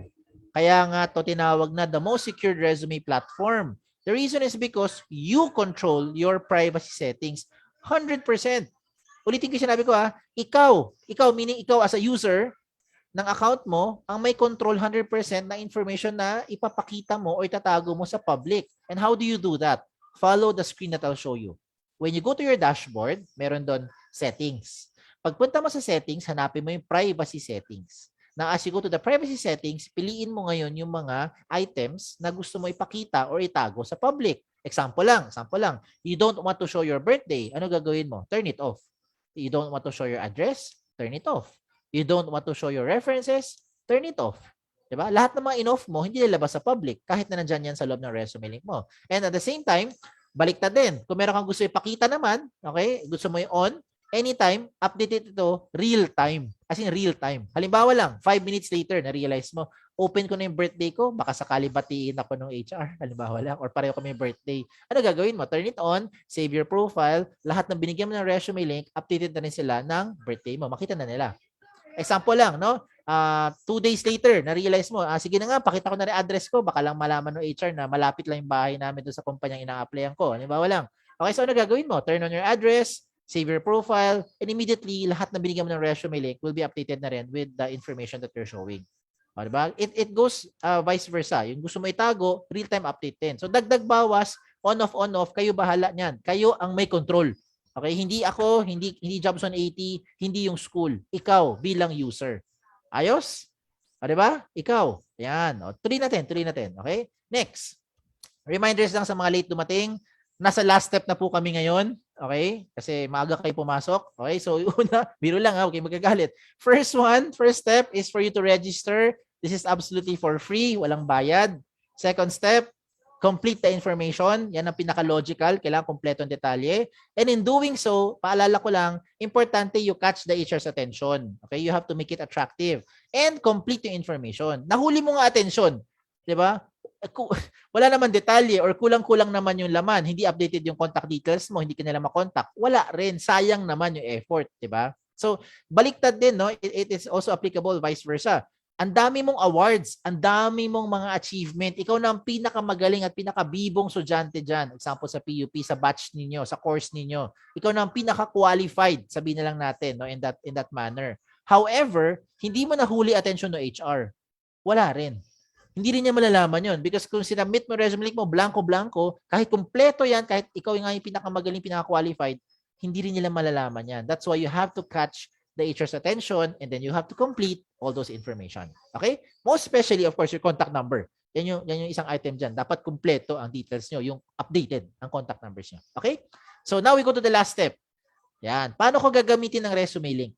How will I be able to apply to companies? Sasali ako sa job fair, pupunta ako sa OJT, halimbawa lang, or ako ay maghanap ng full-time position. Ako po ay may trabaho na, pero gusto ko pa maghanap ng trabaho. Yan. Maraming mga concerns, di ba? Right now. Okay lang. Share ko sa inyo. Lahat ng papakita ko ngayon sa inyo, these are all practical application. Okay, practical, lahat ito. Una, tayo ay magbigay-pugay muna sa ating alma mater. Okay, balik muna tayo sa school. Okay, and by the way, this is the last time that I'll be showing this slide. So you either write this down, take a picture, make a screenshot, or try to memorize it. Okay, you go to this link. Schools, na may S, schools.jobs180.com/PUP. From this page, you can scroll and you can check out companies. Marami mga companies yan. Most of the companies that you will see here are also industry partners of PUP. Yung mga partner ng school ninyo. Okay, so you'll see it there. Now, kung sakali lang nabitin ka, kasi marami ka pang ibang gusto hanapin na kumpanya, pwede kang pumunta sa jobs180.com, www.jobs180.com, at dito kayo ngayon maghanap ng companies. Now, paalala ko lang din, speaking of search, ang resume link po, hindi siya searchable. Okay, hindi siya searchable. So yung search bar na nakikita nyo dyan sa Jobs on 80, ang pwede lang niya ma-search, company name, position title, and location. Okay, so I'll use the audience as an example. Audience tayo, okay? Example lang from the audience. Let's say we have someone here by the name of Patricia. Ayan, shout out to you, Miss Patricia May. Sample lang, okay? Gamitin kita as an example. If I type Patricia or if I type May in Facebook, probably I'll end up with a few thousand Patricia. And yung May, baka I'll end up with a few 100,000 May. Diba? Pag tinype ko Pat, baka I don't know how many, baka talagang a few 100,000 Pat din yung lalabas dyan. Diba? Sa Facebook, diba? Sa mga social media account. If I go to jobs180.com, kayo, gawin nyo rin to. So sinasabi ko, punta kayo sa jobs180.com, try mo i-type doon sa search bar yung Patricia or Pat o kaya May. Kayo bahala. No? Type mo dyan, pangalan nyo, type mo. Nothing will come out. Unless may company name, may position title, or may location na yun yung nakalagay. Halimbawa, may pangalan doon na company name, Patricia, na may lalabas. Pag may location na Patricia, may lalabas. Diba? Or kung may position title na Patricia, may lalabas. Pero hindi lalabas ang resume link mo. Okay? In short, ang resume link ninyo hindi searchable. So the next question that you're probably thinking right now is, how will the company know my information if hindi pala ako searchable? Di ba? Kaya nga sabi ko sa inyo, ito ang pinaka-secured na resume platform. Ikaw ang magbibigay sa mga kumpanya. Pag hindi mo binigay yan sa mga companies, hindi nila ito malalaman.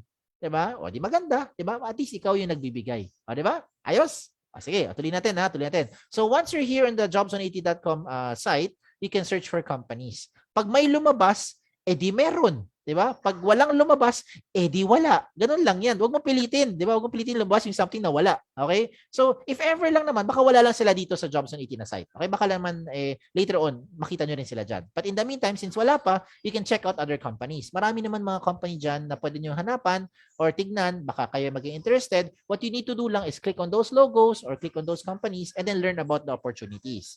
Now, one good thing with the resume link is that kahit na hindi ka pa qualified doon sa kumpanya, pwede mo na ibigay yung resume link mo. Ulitin ko yung sinabi ko. I'll repeat what I've just said. If there is a company or an organization that you want to be a part of, regardless kung qualified ka or hindi. And let me use an example. Halimbawa ngayon, may nakita kang kumpanya. Nakita mo yung company, nakalagay, they're looking for someone with at least 3 years of experience. O sample lang, no? They're looking for 3 years of experience. Obvious na obvious, wala ka pang 3 years of experience. Hindi ka pa nga nag-OJT. Never ka talaga nag-work. No? Nasa school ka pa lang. So ano mangyayari? Qualified ka ba? Malamang hindi. Kasi nga, they're looking for at least 3 years of experience. Di ba? Bakit ko sinasabing bigay mo na resume link mo today? As in today, now na. Bigay mo na. Doon yung resume link mo sa kumpanyang yon. Why? Here's the reason.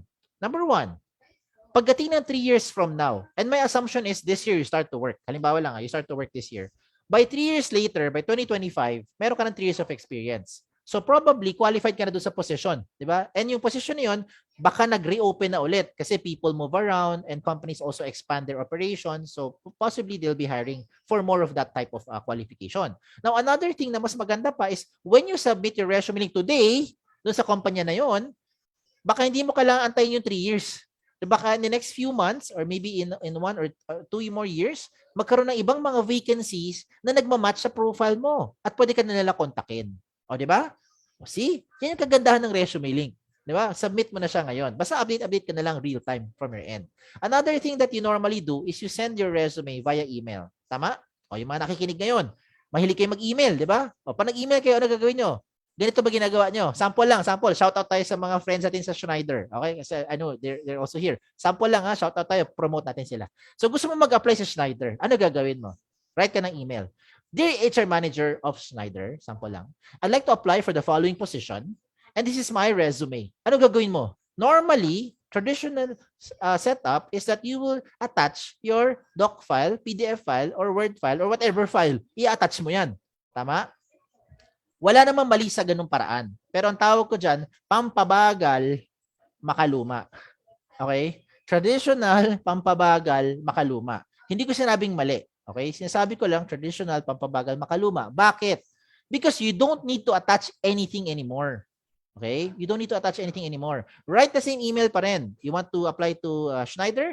Dear HR Manager of Schneider, sample lang, I'd like to apply for the following position and this is my resume.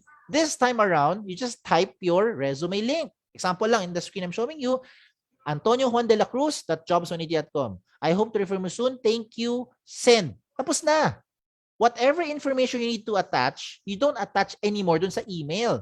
You just edit or attach na lang or update your resume link para hindi ka na pabalik-balik. O, tingnan mo. Gawa ko example ulit para makarelate kayo. Paano kung nagpalit ka ng phone number? Dati prepaid ka, ngayon postpaid na. Halimbawa lang. Siyempre, kailangan mo sabihan si Schneider na nagbago ka ng ano, di ba? Sabihan mo yung HR nila na nagbago ka ng contact number. Otherwise, paano ka nila kukontakin? So, paano mo gagawin? Kung traditionally, mag-a-attach ka naman ng panibagong email, ano sabihin mo? Dear HR Manager of Schneider, I am now sending you my updated resume. Ganun ba? Oo, malamang ganun, di ba? O, sige. Paano kung nagkaroon ka ng award sa school? Paano kung nagkaroon ka ng mga development sa career mo? Nagkaroon ka ng promotion at kung ano bang ibang bagay? Gusto mo rin yan, siyempre, ipabibo, di ba, doon sa company. Kasi gusto mo mag-apply doon sa company eh. Ano gagawin mo? Write another email. Dear HR Manager of Schneider, halimbawa lang, I would like to apply for the following position and I'm now sending you my updated, most recent resume. Is that how you're going to do it? Probably yes. Maybe some of are nodding your head. Yes, sir. Yan ang gagawin ko. Okay. Maging considerate din naman kayo sa mga HR. Kung para sa inyo, nahirapan na kayo mag-update o ma-update, ang mga HR, lalo lang mas mahirapan to keep track which one of those yung pinaka-updated na profile mo. Diba? So you don't need to do that. You don't need to do that. Every day, HR people are getting a lot of resumes coming from so many applicants. Huwag mo na pahirapang buhay nila. Just give them your resume link and whatever information you're going to update, put it inside the resume link because the link does not change. It's always that same link. Ang kailangan mo lang baguhin, yung information. And some of you are now asking, Sir Kim, mabubuksan ba nila yung resume link ko? O ito yung tanong ko sa inyo. Yung mga email nila, paano nila bubuksan?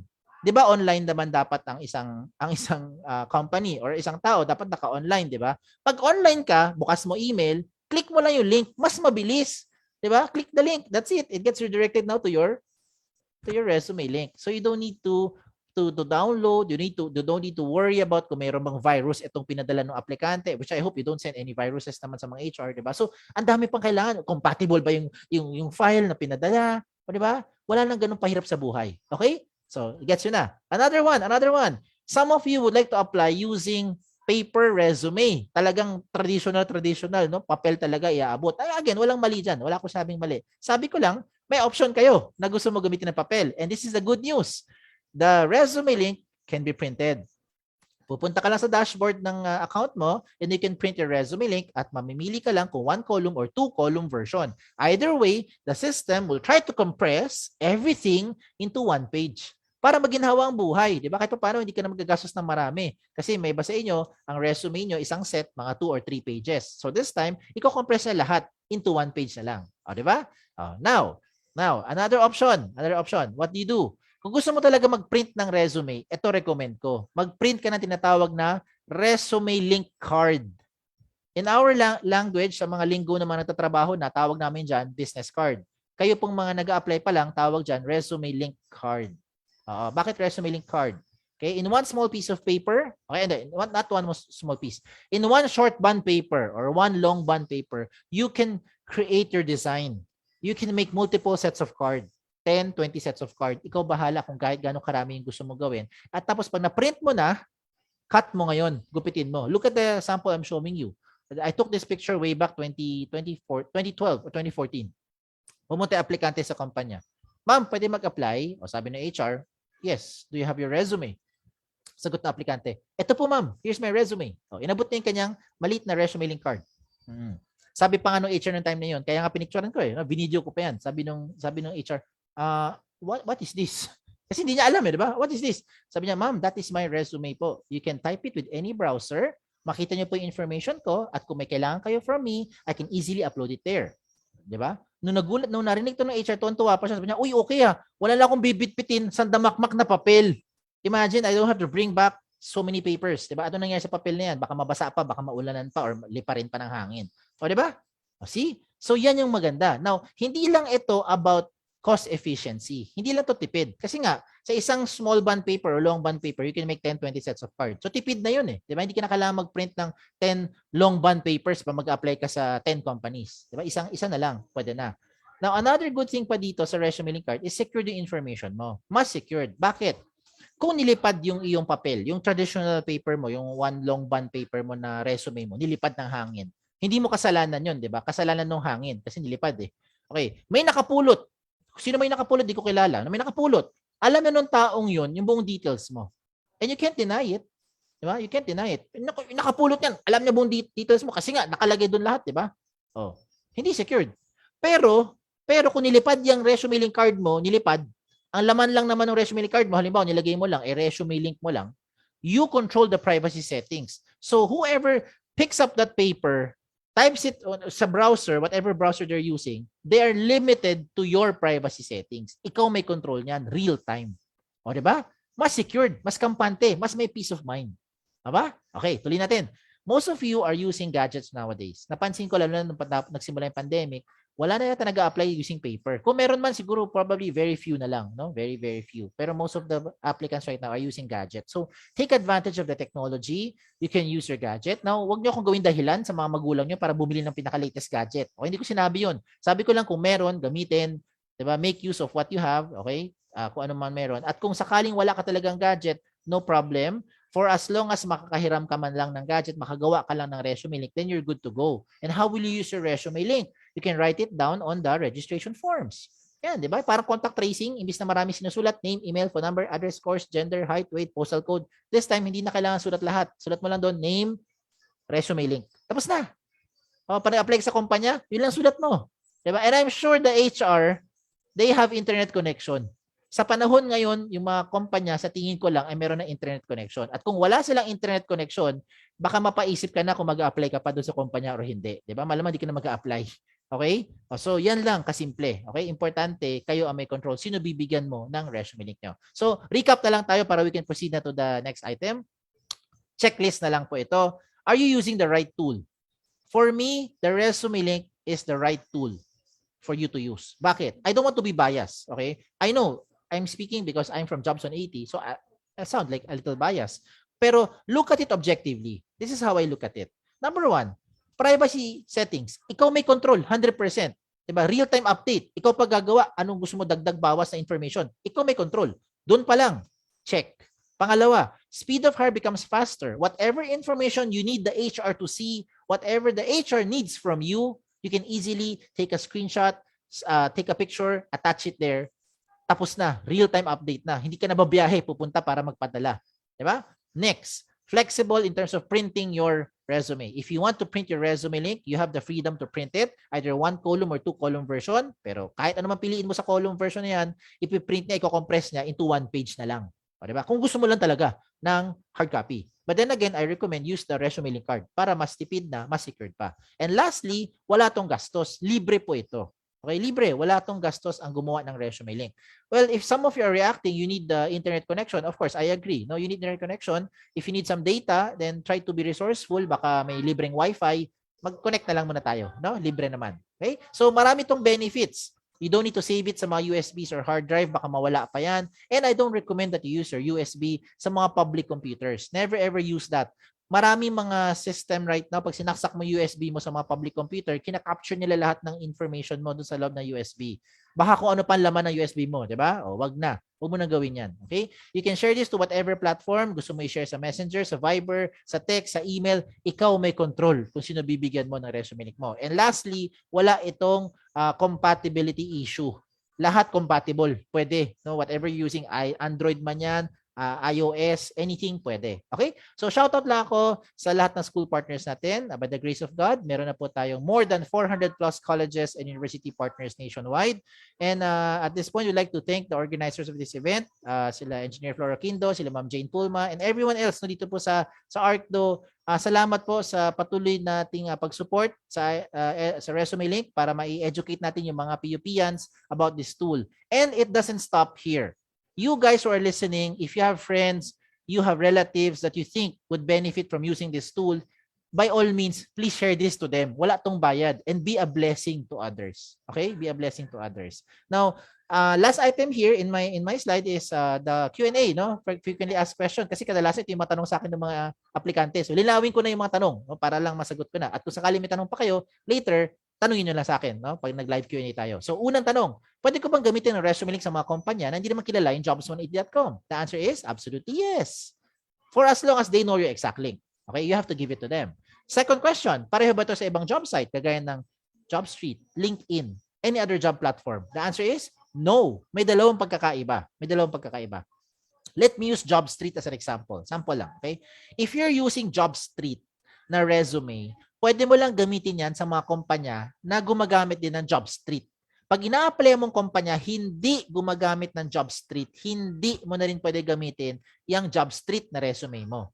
Pero yung resume link mo, pwede mo ito i-apply kahit na kanino, kahit na saan, kahit sa ibang bansa pa yan, pwede. Okay? Basta may internet connection at alam nila ang resume link mo. So you have to give it to them. Okay? Second difference is kapag nabigay mo na yung JobStreet resume mo sa isang kumpanya, wala ka na pwedeng baguhin. Lahat ng information mo, at least for the next 30 days, touch move na yon. Yan na yung information mo nandoon. With your resume link, you can change this anytime, real time. So ikaw bahala mag-update, dagdag bawas, real time update yan.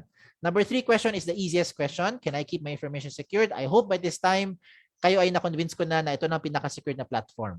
Okay? Number 4 question is the most important question. How often should you update your resume link? Gaano kadalas? Every time na meron kayong babaguhin. Okay? Lalo na yung contact details nyo. Hindi naman kailangan araw-araw, hindi naman kailangan linggo-linggo, hindi buwan-buwan, hindi taon-taon. Basta every time meron kayong babaguhin, lalo na ang contact details mo, update mo yung resume link mo. And the last question is just a trivia. Trivia lang. Bakit siya tinawag na jobs180.com? Yan. Kaya siya tinawag na jobs180.com kasi we want to turn your life around 180 degrees. And if some of you are thinking, sir, ba't hindi siya 360? Kasi kung 360 degrees yung inikot mo, bumalik ka lang kung saan ka galing. So you'll never go to the direction that you want to go to. You'll just go in circles. Balik ka lang na balik, ikot ka lang na ikot kasi 360 eh. Diba? With 180, you go to your career goal. It's a straight line. Diba? Char-char lang. Okay? Basta, kung may tanong pa kayo na magtanong, just go to our website, email your email here sa info@jobsunity.com, like us on Facebook, follow us on Twitter, like us on Instagram, pati na rin po sa TikTok. Sabi sa akin ng marketing, may TikTok na rin daw kami. So, hindi ko alam ano laman, pero again, just check us out if you want to get the latest trends in recruitment. Okay? Now, for the next part lang, this is going to be a short portion lang to. Allow me to share to you some tips lang pagdating po sa interview, no, sa virtual, pati na rin po sa face-to-face interview. These are some very, very practical reminders. So I'll go through it. I'll breeze through it lang. Okay. Number 1, research about the company. Okay. Research about, nawala ko. Yan, research about the company. Okay. Make sure na yung company, alam mo yung pinapasukan mo, alam mo yung trabahong ina-applyan mo. Ito yung kalokohan ng mga HR. One of the question that they might ask you at magkakabukingan na tayo is, what do you know about the company? If you cannot answer that simple question, tapos na ang boxing, alam mo na, nagkakaalaman na, hindi ka prepared. Okay? So you have to make sure alam mo yung sagot dun sa tanong na, what do you know about the company? Okay? You have to research. Now, all this information that you're seeing on the screen, I don't have to go through one by one. These are the information both face-to-face and virtual kailangan alam ninyo. Now, pagdating po sa virtual, you have to know the platform that you'll be using. Is it Zoom, Google Meet, Webex ba yan, Teams? Sometimes they use Skype. O baka may gumagamit pa ng Skype ngayon, di ba? So, I don't know. You have to know the platform and you have to test the gadget. Now, speaking of the gadget, as much as you are prepared, your gadget should also be prepared. Okay? So, ano yung gadget mo? Dapat meron kang battery. May kargado yan ng kuryente. Kasi mamaya nandun ka sa job offer, naputulan ka. Sayang naman. Okay? So, you have to make sure na may enough power yung inyong gadget. Another thing to remind you is yung application. Sabi ko na yan, yung application, anong gagamitin? I-test nyo muna. Gumagana ba yung mic ninyo? Gumagana ba yung camera ninyo? Now, speaking of camera, this is one of the things that I'd like to emphasize sa mga aplikante ngayon. You have to turn on your camera. Even just for a few minutes. 1-2 minutes, turn it on. So that the HR would know ikaw talaga yung kausap nila sa application. Kasi mamaya, they see the application. Hindi ka naman nila nakikita kasi nakasara camera mo the entire time. How would they know na ikaw yung aplikante? Diba?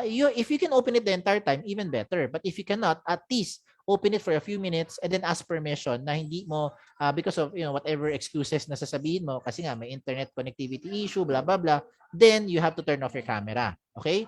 Yan. Bakit? O sige, isa pa, para lang makarelate kayo. Nakapunta na ba kayo sa interview na yung HR naka-blindfold?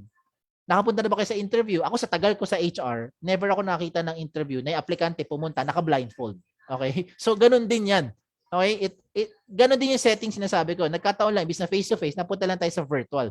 So, you have to turn on the camera. Now, when you turn on the camera, make sure kita ka. Hindi yung shadow lang. Naka-on nga camera mo, shadow naman. Hindi rin okay yun. Okay? And then, walang distraction sa background. Hanggat maaari, plain background. Now, if ever lang na medyo wala kayong malugaran sa bahay, then you can use your virtual, yung mga virtual background. Marami naman ganun mga virtual background right now na pwedeng gamitin.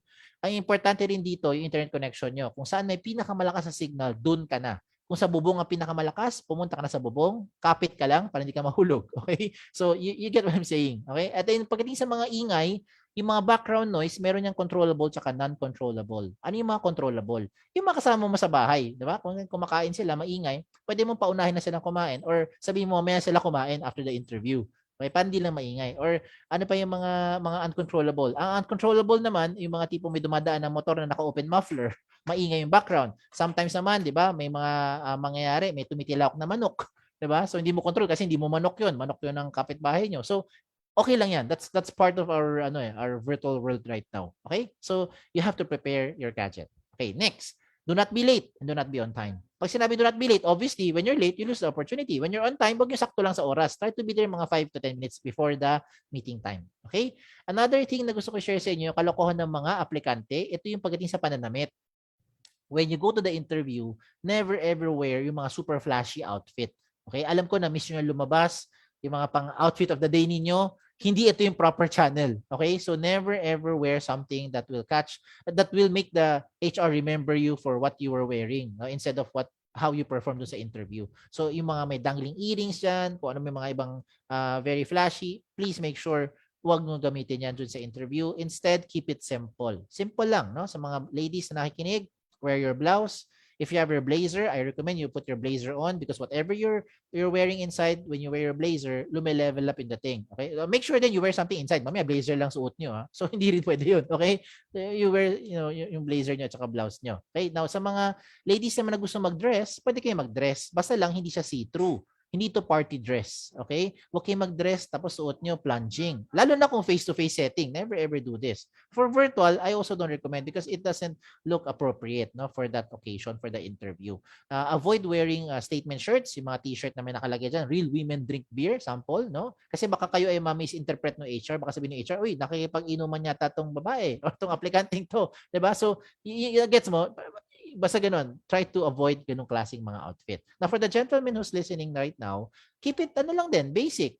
Polo, long sleeves or short sleeves, gusto mo mag-necktie, gusto mo naka-suit ka, naka-vest, no problem, nakabarong, by all means, kung saka komportable. Okay? Basta lang, may collar. Okay? Huwag kayo mag-wear ng mga round neck na t-shirt, huwag kayo magsuot ng polo na nakabukas yung botones nyo all the way. Lalo na kung wala man lang t-shirt sa loob, kita pa yung chest hair nyo, hindi po yan mukhang professional. Okay? Now, sa baba naman, face-to-face, definitely you have to wear something sa baba, no? Kasi face-to-face.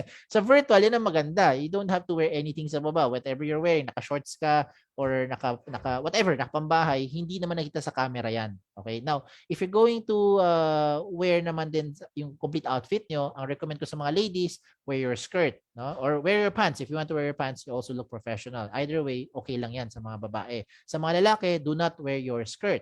Okay? Sa mga lalaki, you wear your pants. Kung jeans gusto nyo, pwede yan. Basta lang sobrang dark na mukha na siyang slacks. I think you're good to go. Pero I must recommend ko you wear your slacks. Okay?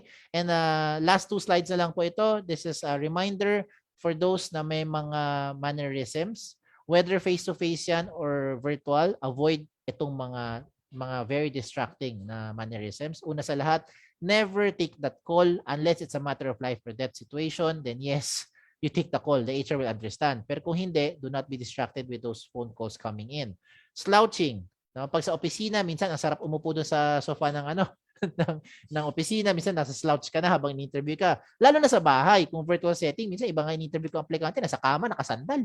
Diba? Ganun. No? Nagpag-usap, nakasandal pa sa kama. Diba? So yan yung mga things na you have to be aware. Okay? Because these are signs that you're not confident or sometimes you're too confident to the point na, parang nawawala na yung respeto dun sa interview. Diba? Now, fidgeting, yung kuyakoy. Huwag kayong kuyakoy. No? Kahit sa virtual, nakikita yung kuyakoy ng paa nyo, pero yung katawan nyo, gumagalaw-galaw din yan. Nag-vibrate yan. So, do not do that. Okay? Yung mga hairs nyo, ayusin yan. Yung mga bangs nyo, minsan pag ganun-ganon parati aplikante kasi hinihipa ng electric fan or ng hangin, it's so distracting. Okay? Lastly, yung mga items na sa paligid, like ballpen, sample lang. May iba sa inyo, ginaganon yung ballpen.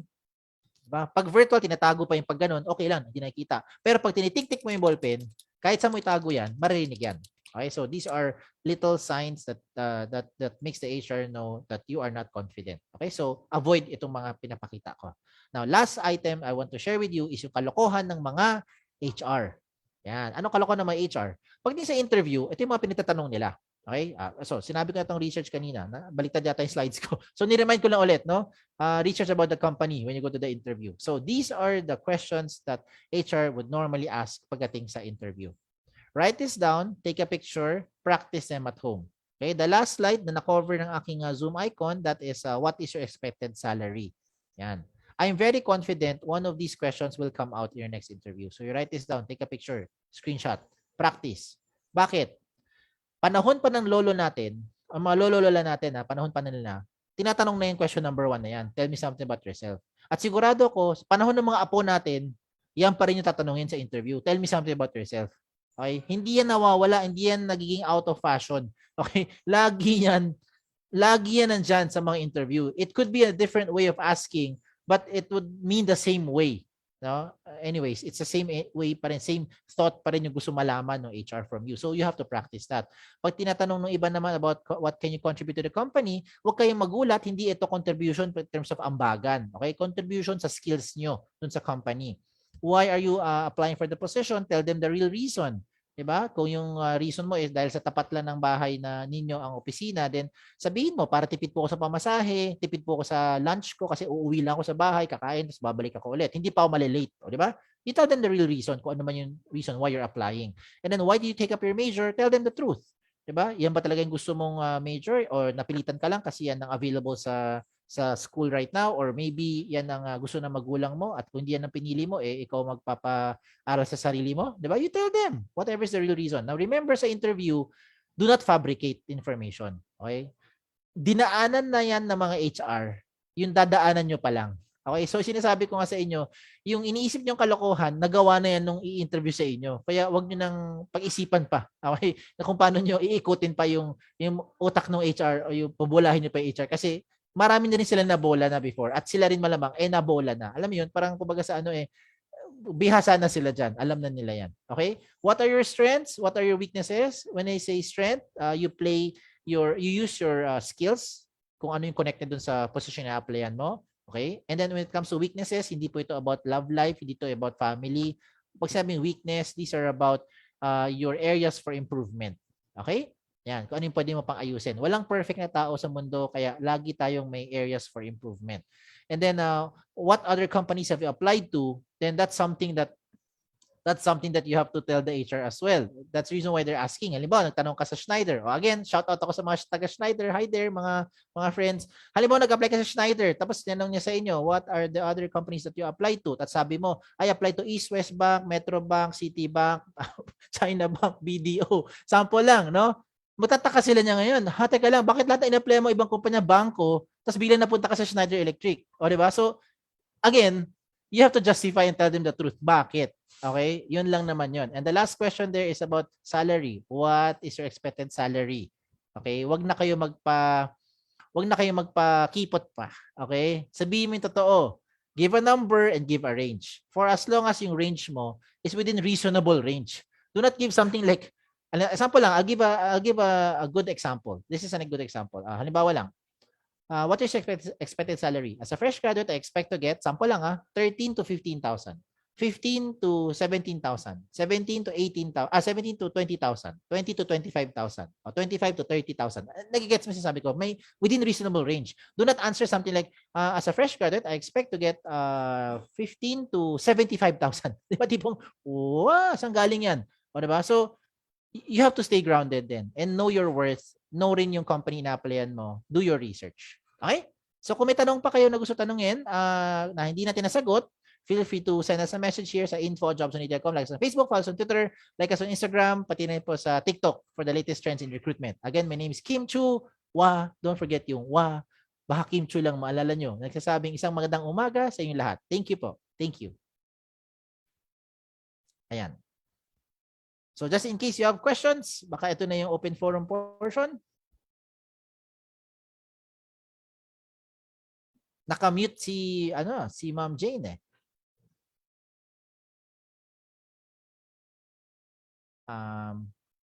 Sige. Habang nakamute si Ma'am Jane, tatanungin ko na yung mga audience. Meron ba kayong mga questions? You can chat it here or you can unmute your mic and ask your questions.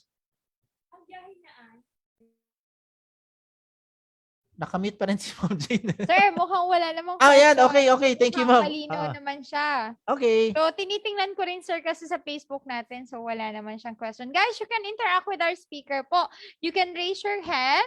Pwede kayong mag-raise ng hand. Or, you can also use the Zoom chat if you do have questions kay Sir Kim. Guys, may question tayo kay Sir Kim before natin siya pakawalan. Kasi alam namin busy ka, sir. So, sorry. thank you again. Thank you rin. It's So, always a pleasure and an honor to do this sa mga taga-PUP. At iba pang mga nakikinig kasi I see someone who is not from PUP. May nakita ko nakalagay Central Philippine State University. Yan. O, diba? Opo. Meron po tayong hindi galing sa PUP. We do have from Central Philippine State University, Yes. San Carlos. Pwede nyo rin gamitin tong resume link kahit saan man kayo. Pwede yan. Okay, guys. May tanong tayo kay Sir Kim. Guys, sige, ganito na lang. Can you type 1 if malinaw pa sa sikat ng araw ang discussion ni Sir Kim? Okay, guys? Please type 1 if naintindihan nyo at malinaw pa sa sikat ng araw ang discussion ni Sir Kim at natuto kayo sa kanya. Just to say thank you, guys. Sir Kim, marami ng 1. Ayan na.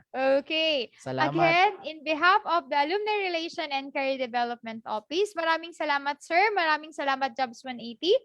Jobs well done. Salamat po, Ma'am Jane. Opo, I'll see you again, sir, next time. Yes. Looking forward. Opo. See you again, ma'am. Okay. Guys, can you give a birthday clap or a heart emoticon kay Sir Kim? Just to say thank you. Heart now, guys. Thank you. Sige po. Maraming salamat. And I'll see you again, Sir Kim, or Kim Chu with an A. Thank you. Wag niyong kakalimutan, guys. The Kim Chu with an A. Okay, maraming salamat po. Bye, Ma'am Jane. Salamat po. Thank you. Okay, bye-bye. Yes po. Bye po, sir. Okay. For our next speaker naman, guys. Our next speaker will discuss about sustainability, creativity, and innovation. So, check natin si ma'am kung, wait lang po let me share my screen para po sa kanilang ABP. So, our second industry sponsor is a French multinational company providing energy and automation digital solution for efficiency and sustainability. So, it addressed the homes, buildings, data center, infrastructure in industries, and combining energy technology, real-time automation, and software services. So let's welcome Schneider Electric. Pero before that, bago ko ipakilala ang kanilang speaker po, is let's watch the AVP of Schneider. The world is full of people telling you who to believe they are. Well, we thought we'd tell you who we're not. Let's start here. We're not in shipping. We don't make lifts. Seriously, no lifts. We do this. We're good at this. And we make all of these. And even though you'll find us here and here, we don't make energy. We make you save it. And you'll be saving the environment too. Are we an internet company? Well, we connect and power just about everything around you, helping machines talk to each other and to you, making your world more personal.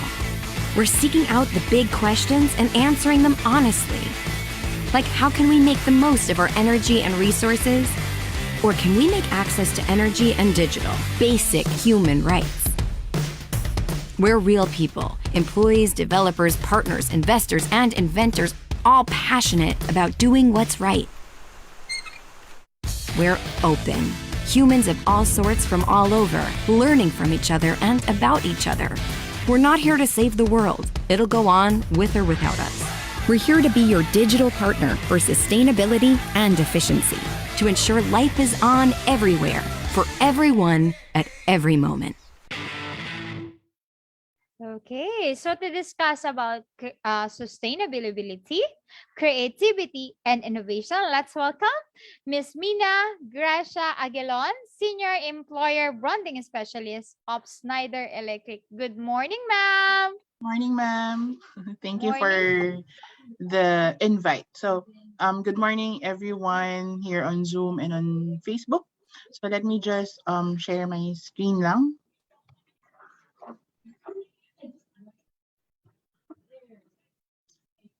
Ay, ma'am, I can't share my screen. It's disabled.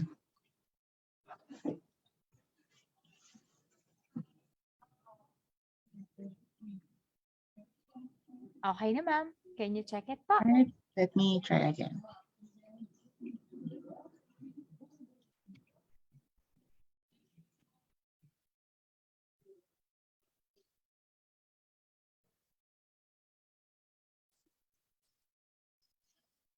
All good. Is my screen showing? Yes, ma'am. Okay na Okay, po. good. All right. Sige So po. again, good morning, everyone. So thank you for this opportunity to speak. So again, I'm Mina Gracia Ahelion. I'm the Senior Employer Branding Specialist of Schneider Electric Philippines. And so for today, I will be talking about innovation and sustainability. So first, let's talk about innovation, no? Or having an innovative or innovation mindset. But before that, let me tell you about the three kinds of mindset na meron tayo, no? So first, we have you might have heard of this before, no? So fixed mindset, we have the growth mindset and the innovation mindset, yung pangatlo. Now, what is fixed mindset, no? So it's the belief that our intelligence, personality, and creative abilities are static. So hindi siya nababawasan, hindi siya nadadagdagan. So kung anong skills mo ngayon, yun na yung meron ka.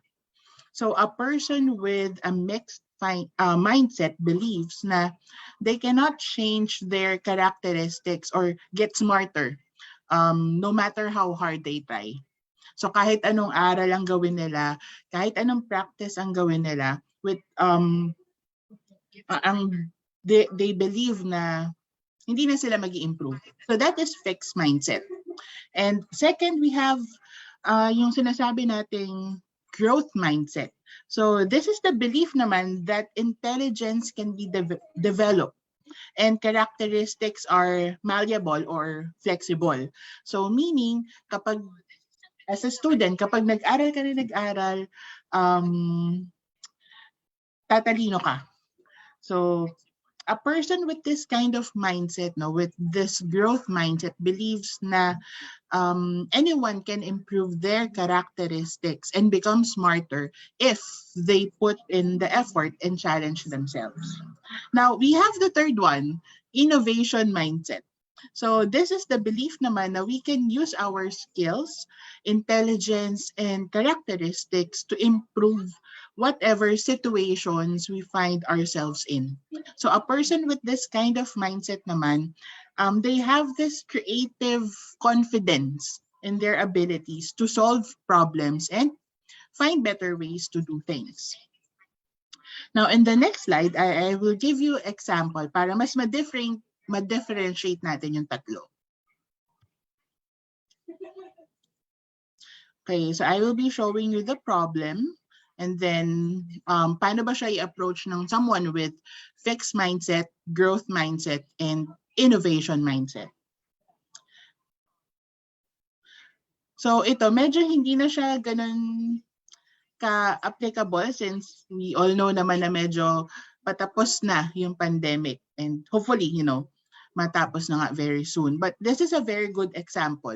So what kind of mindset do I have or do I want to have during the COVID-19 pandemic? So an example would be halimbawa yung problem. COVID-19 is making people sick all over the world. So lahat nagkakasakit. If you have a fixed mindset, ganito ka, I'm scared and worried about what is happening. It is out of my control.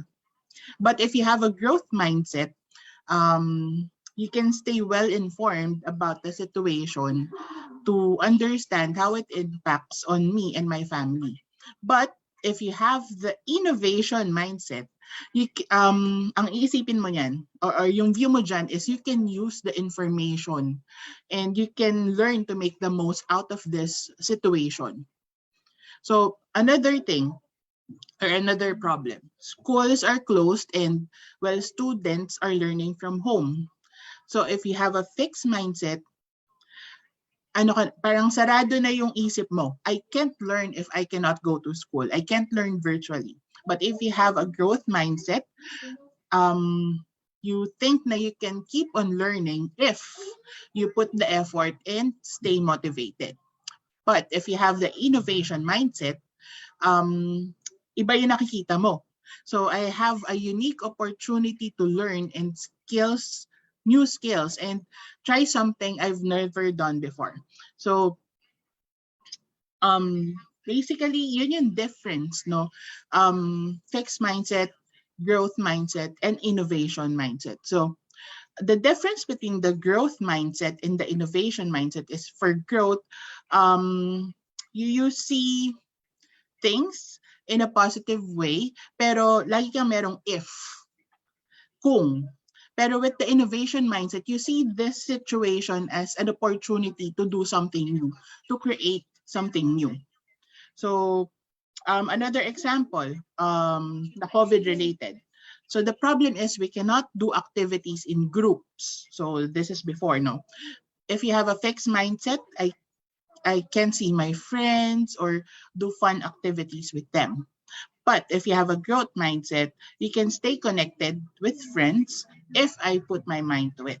But if you have an innovation mindset, you can help people stay connected using technologies, new technologies in innovative ways. So those are the samples. Now, between the two, growth mindset and innovation mindset, so obviously we want to have an innovation mindset. Now, how do you create an innovation mindset? So to build an innovative mindset, you must be open to change, or so to number one, so you must be open to change, and it means that you accept the idea that the world is in constant transformation. Nagbabago ang mundo. And you will have to adapt to these changes, to these pagbabago, to move along with the crowd. So if you resist to changes, you will never be able to try something new. Now, as a result, you will be lagged, you will be sheltered, and it doesn't work that way. So innovative mindset will produce new ideas that will lead you to success. So that is why having this kind of mindset is so important. And people with an innovative mindset, they are forward thinkers, they are creative and open to testing, and they make mistakes. So hindi naman maiiwasan yon. They make mistakes, but they try again. So they're also collaborative and progress loving. They do not love the past. They know that the new is always coming soon. Now, here are some of the habits that you should adopt to develop creative thinking or innovative thinking. So number one is be curious. You will get more ideas if you expand the horizon of your knowledge. The level of your learning will never grow if you do not push yourself to learn new things. Now, you cannot be satisfied with what you already know. So you must always be eager to learn new things. So never stop learning at any point in your life. Now, if you want great ideas to flash across your mind, you will have to be curious like a cat. So, um, I I'm I think we're all familiar with the term na um, curiosity killed the cat. But actually putol yung saying na yun, no? The real saying is that curiosity killed the cat, but satisfaction brought it back. So meaning, it's actually the exact opposite of what people believe it to mean. The actual phrase encourages people to be more curious, and especially when it comes to new skills and ideas. So innovative people, they love challenges and challenging environment to prove themselves. So they love to challenge the status quo. So if you know all areas, you will be able to think in a better way and offer a good thing to society. So whatever the question is in your mind, you can get the answer from the internet. Just be cautious of your sources kasi marami tayong mga fake news, but the internet is still the best source to have your query or your doubts solved, and hardly there are any queries na hindi masasagot sa internet. So another option is to hold conversations with as many people as possible. So listen to others and know their opinions, and you will get some logical ideas. So understanding the perspective of others can help you make a better decision. So that's number one, be curious. Number two, overcome your fears. So if you want to be innovative, you have to be fearless. So when you introduce something new, there is always a considerable risk of criticisms or negative feedbacks. Now, most of the people, hindi nila ma-appreciate yung idea mo because of one reason or the other. But when you rely on your innovation entirely, you will either gain or lose. So the first lesson that you need to learn is overcoming your fear. So when you try something new, when you try something bago, it's natural na magkakaroon ka ng anxiety or matatakot ka. But kasi nga your reputation or your money, kung meron kang investment, as well as yung oras mo, everything is at stake. But you need to be confident that what you're doing is what is needed. So if you feel that what you're doing is essential at the time, you should override your fear. So if you want to be innovative, you will have to use your creativity, and it is a path for people. So if you cannot overcome your fear, you cannot try something new. Now, it would be best if you are careful while handling your anxiety or fears, because sometimes, people end up killing their creativity while doing so. So, pag nakarinig na ng negative feedback or criticisms, ititigil niya na whatever innovation he or she is doing. Now, having fear is obvious. And to some extent, fear is good. And as you analyze your efforts, but you should not let it dictate you. So okay lang matakot, but do not let your fear dictate you. Yung mga successful people, yung mga kilalang successful people, they also have fears. Natatakot din sila. But they do not make it drive them. So hindi nila hinahayaan yung fear nila na mag-control sa kanila. So that's number 2. Now third, do not be afraid to take risks. So willingness to take risks is the path to success. So what makes successful people different from others is that they do not fear to take the risk. And one of the best qualities found among innovative people is that they do not give up despite, failing or falling over and over. So individuals or people believe the fact that success is not final and failure is not fatal. So they do not let the negativity overcome their courage to continue until they reach their goals. Now, if you want to have an innovative mindset, you should understand that you cannot achieve success without failing. So at one point in time, you will fail, and you should see failing as a part of your learning. So of course, you are trying something new here. So there's is a risk of um falling or failing or losing, but do not get upset and depressed about it. So you should learn from it and give a fresh start to your idea. It will help a lot if you try to learn from your mistakes to reach the level of perfection. So successful people also make mistakes, but they do not let it they do not let their mistakes drive them away from their focus and goals. So you will have to push your boundaries to make yourself creative. So you will have to think out of the box. So if you use your creativity, you will be able to introduce new things. So that's number 3.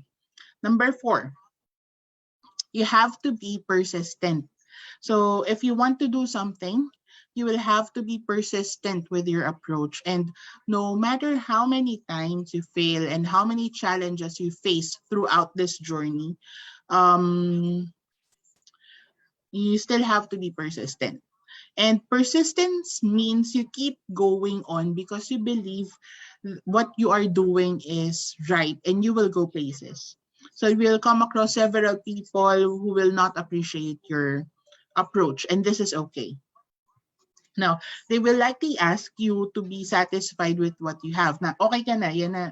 Bakit hindi ka na lang makontento sa kung anong meron ka ngayon? And probably, this might cause you to give up in the middle due to failures and, consequences faced after mistakes. But a persistent innovator is one who does not stop despite several hurdles. And it would be best for you to go on no matter how many obstacles are on your way. So those are the 4 steps on how you can develop an innovative or innovation mindset. So 1, again, you have to be curious. 2, overcome your fears. 3, do not be afraid to take risks. And lastly, you have to be persistent. Now, so let me having said those, let me share with you or let me introduce to you to Schneider Electric. So this is a company that fosters or that supports innovation and sustainability. So I'm also going to speak to you about technology kasi nga we are a technology company.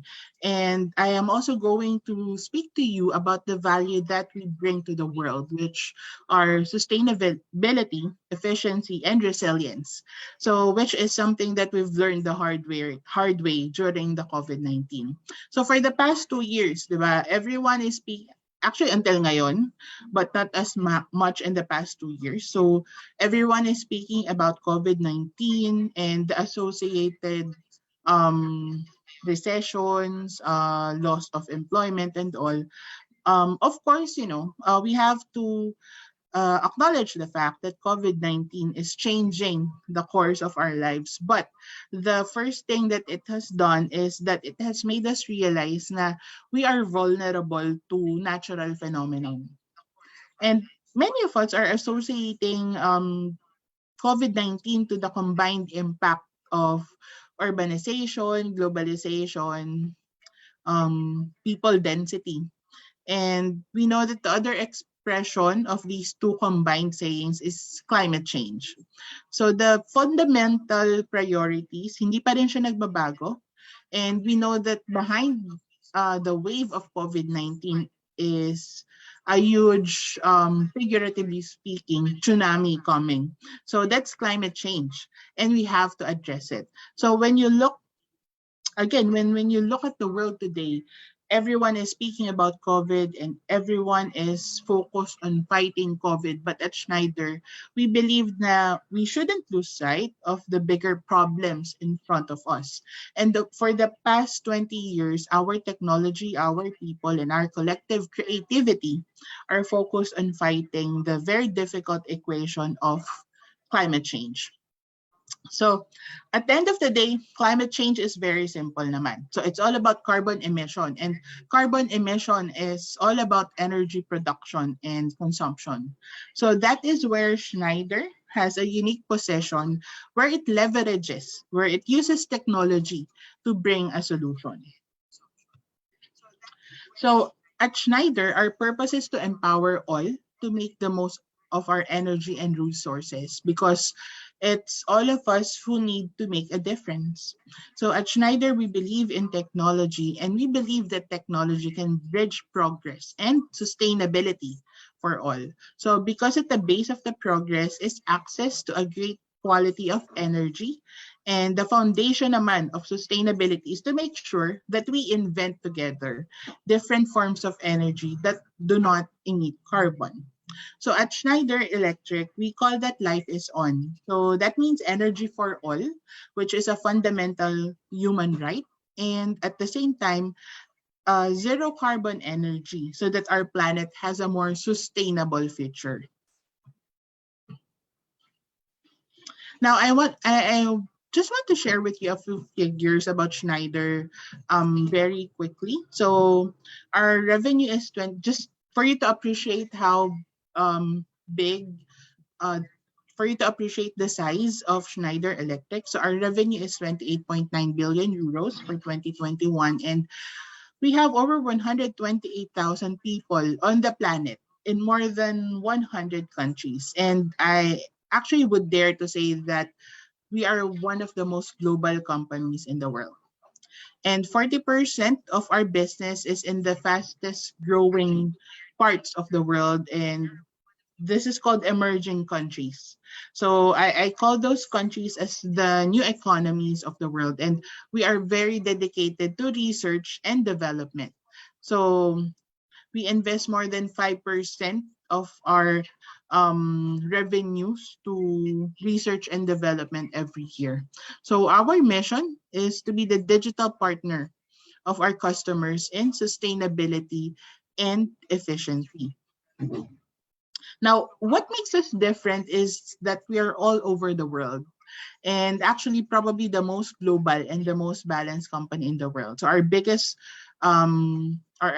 region is Asia Pacific at 31%, followed by North America at roughly the same level, and then Europe, which is at 26, and the rest of the world, Latin America, Africa, Middle East, at 14%. So we are also extremely balanced in terms of the market that we serve. So we have 35% in buildings. We also have in IT, infrastructure, and industry. So all those markets, those industries that I've mentioned, we provide digital solutions for efficiency and sustainability. Now, so and we do this with deep domain expertise, and meaning we work with our customers to make sure that the solutions that we propose are really adapted to what they need. So kapag sinabi nating industry, saan ba present si Schneider Electric? Actually, we're everywhere. We have clients or customers in the oil and gas company, in the oil and gas industry, even mining metals and minerals. We're also in the food and beverage, pati water and wastewater. We are in the hotels, electric utilities, of course, those people who manage electrical grids. We're into data centers, especially hyperscale cloud providers. So we are also supporting people who do machines all over the world, like automotive semiconductors. So we will also work with the biggest and the largest airports in the world. So maraming our customers are from different industries. So we have actually significantly transformed over the years. And if you had to summarize it, Schneider had a history of permanent transformation. So we actually started as we did not start as an energy or electric company. So si Schneider nagsimula siya as a steel company, a company that manufacture steel, bakal. Tapos nag-evolve siya, nagkaroon kasi ng war,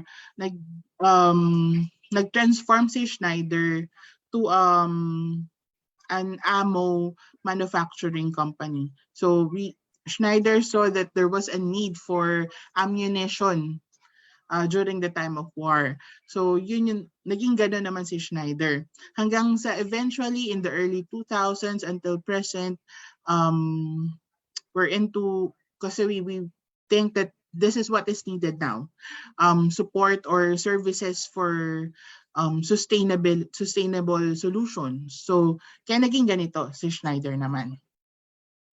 So in fact, in the past 15 years, we have multiplied the size of the company by 3. So hindi siya ganito kalaki 15 years ago. So times 3 siya ng size now. There are a few figures that you should know first. So 50% of the revenue that we do today at Schneider is coming from digital services. So it's about the Internet of Things, big data, and it's about software dedicated to the businesses that we cover.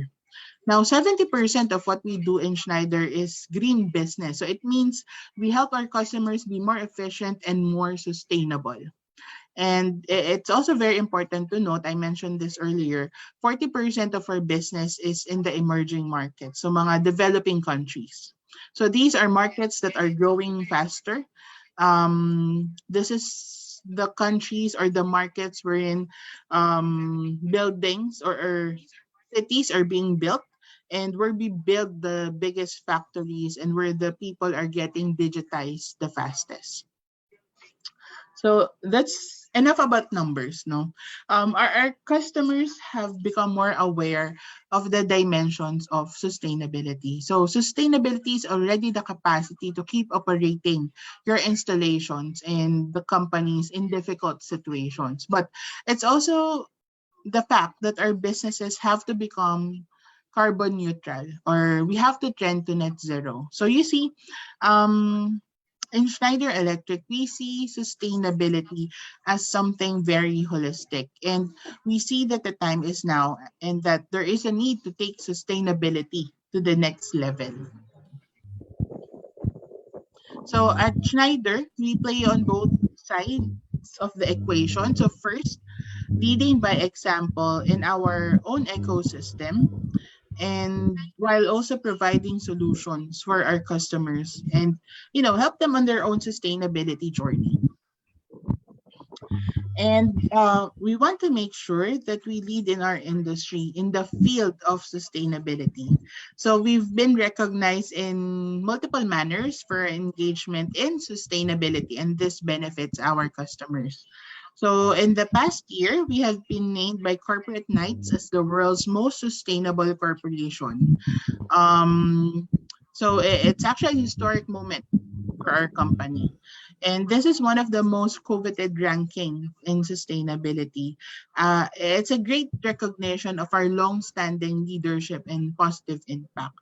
So the world's most sustainable companies list by Corporate Knights, it's like out of thousands of global companies, Schneider was fortunate enough to be on the top of the list. And what makes us different, I'm pretty sure that all of the other companies are also sustainable.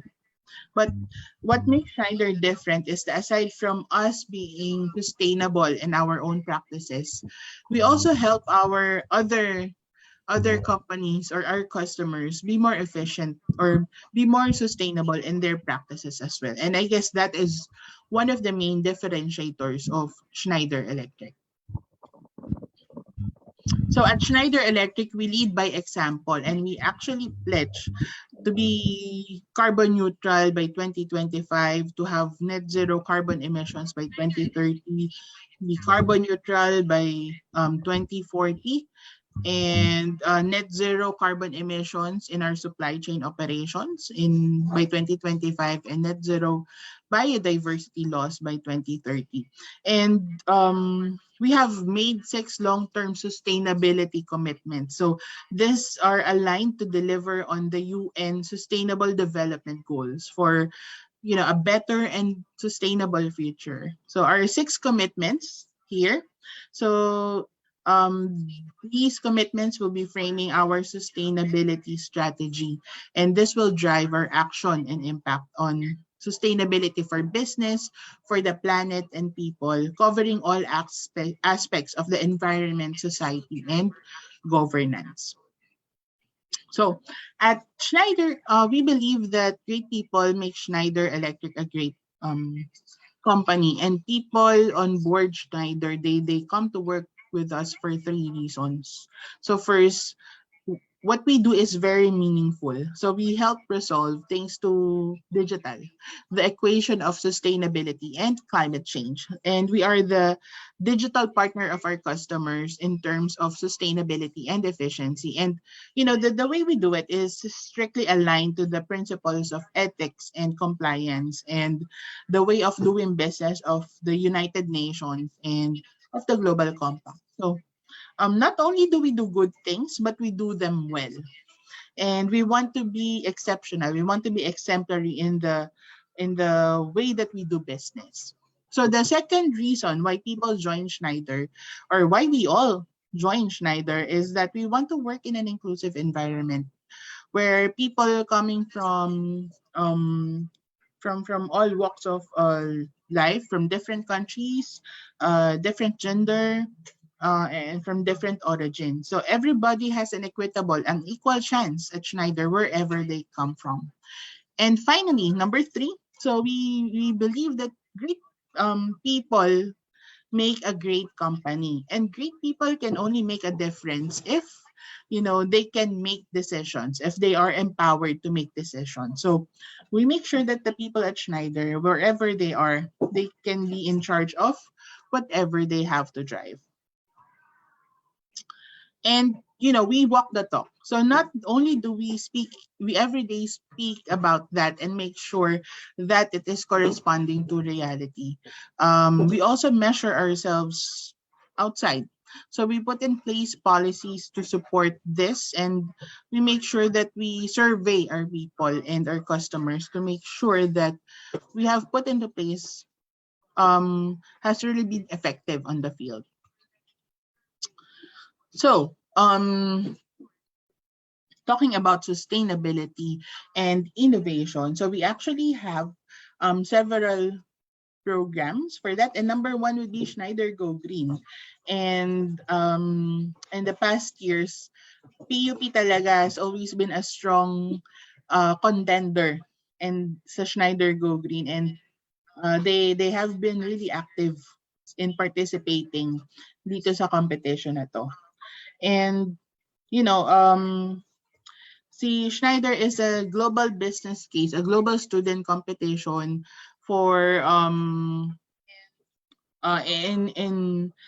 with the goal of finding bold ideas for sustainability and energy management. So through Schneider Go Green, we are looking for game changers around the world who dare to disrupt, who are innovative, and who can push the boundaries of digital transformation in energy management. And I will just go through this quickly. So the students who participate in Schneider Go Green, their projects fall under these 5 categories. So access to energy, homes of the future, supply chain of the future, grids of the future, and decoding the future. All of these under the umbrella of sustainability. So what's in it for the winners or for the participants? So for the global winners, they're going to get a 10,000 euro prize, plus they get a networking opportunity with leading innovators, and they will also get access to an e-learning platform.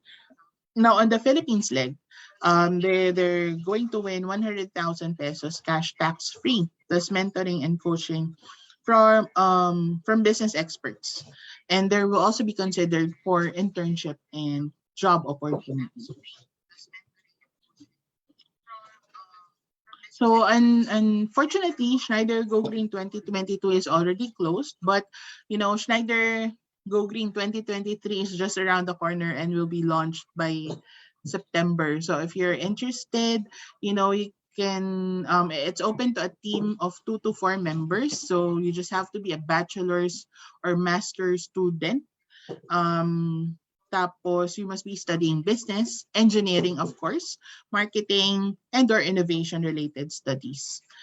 So yeah, and that's Schneider Go Green. Oh, in fact, just an update, but we haven't released any communication yet. No, for Schneider Go Green 2022, I'm happy to say now one of the country finalist teams are from Polytechnic University of the Philippines, Santa Mesa. So they actually did well during the recently held country finals, and hoping to see them back again with their improved project in 2023, hopefully. So yeah. Okay, moving on to the next topic. That's a Schneider internship program, and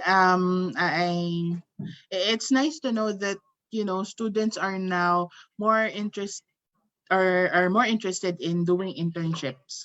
So whether it's voluntary or required than school. So I see a lot of students wanting to do internships.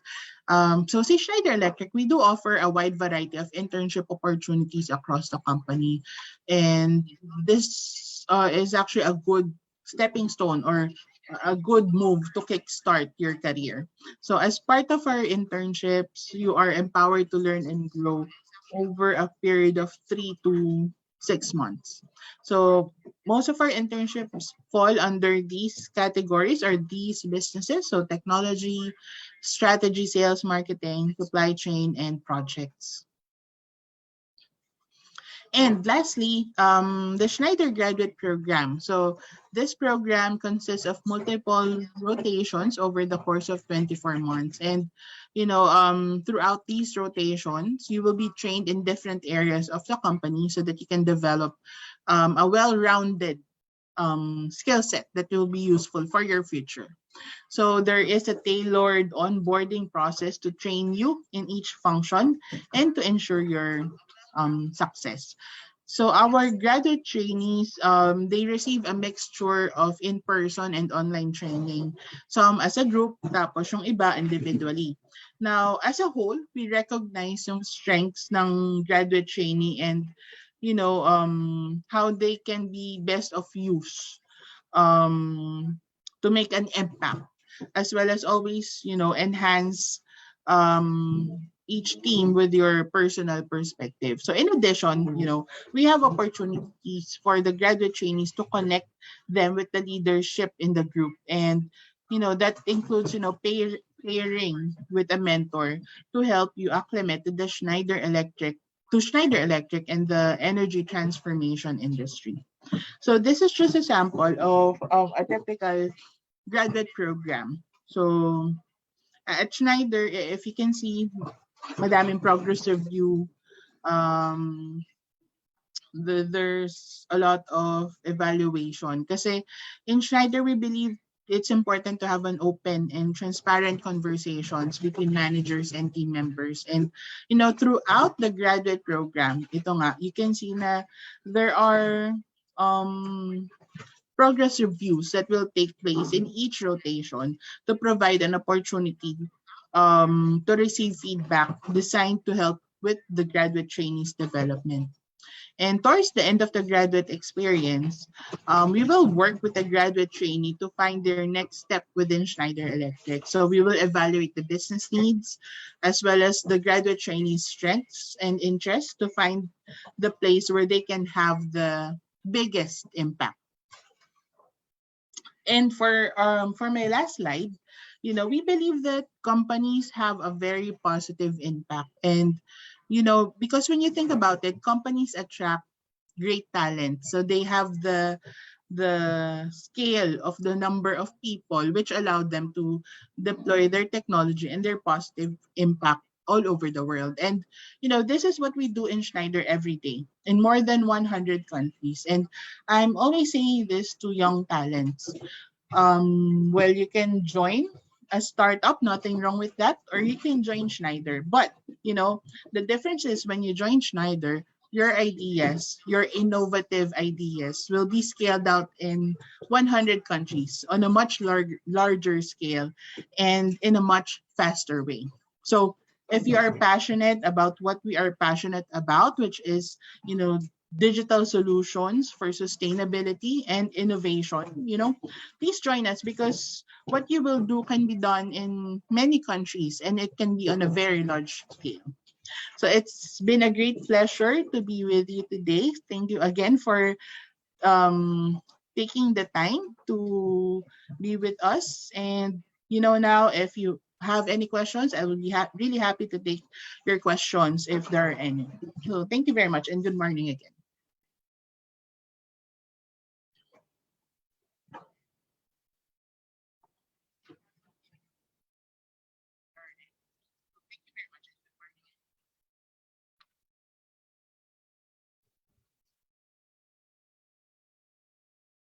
So thank you everyone.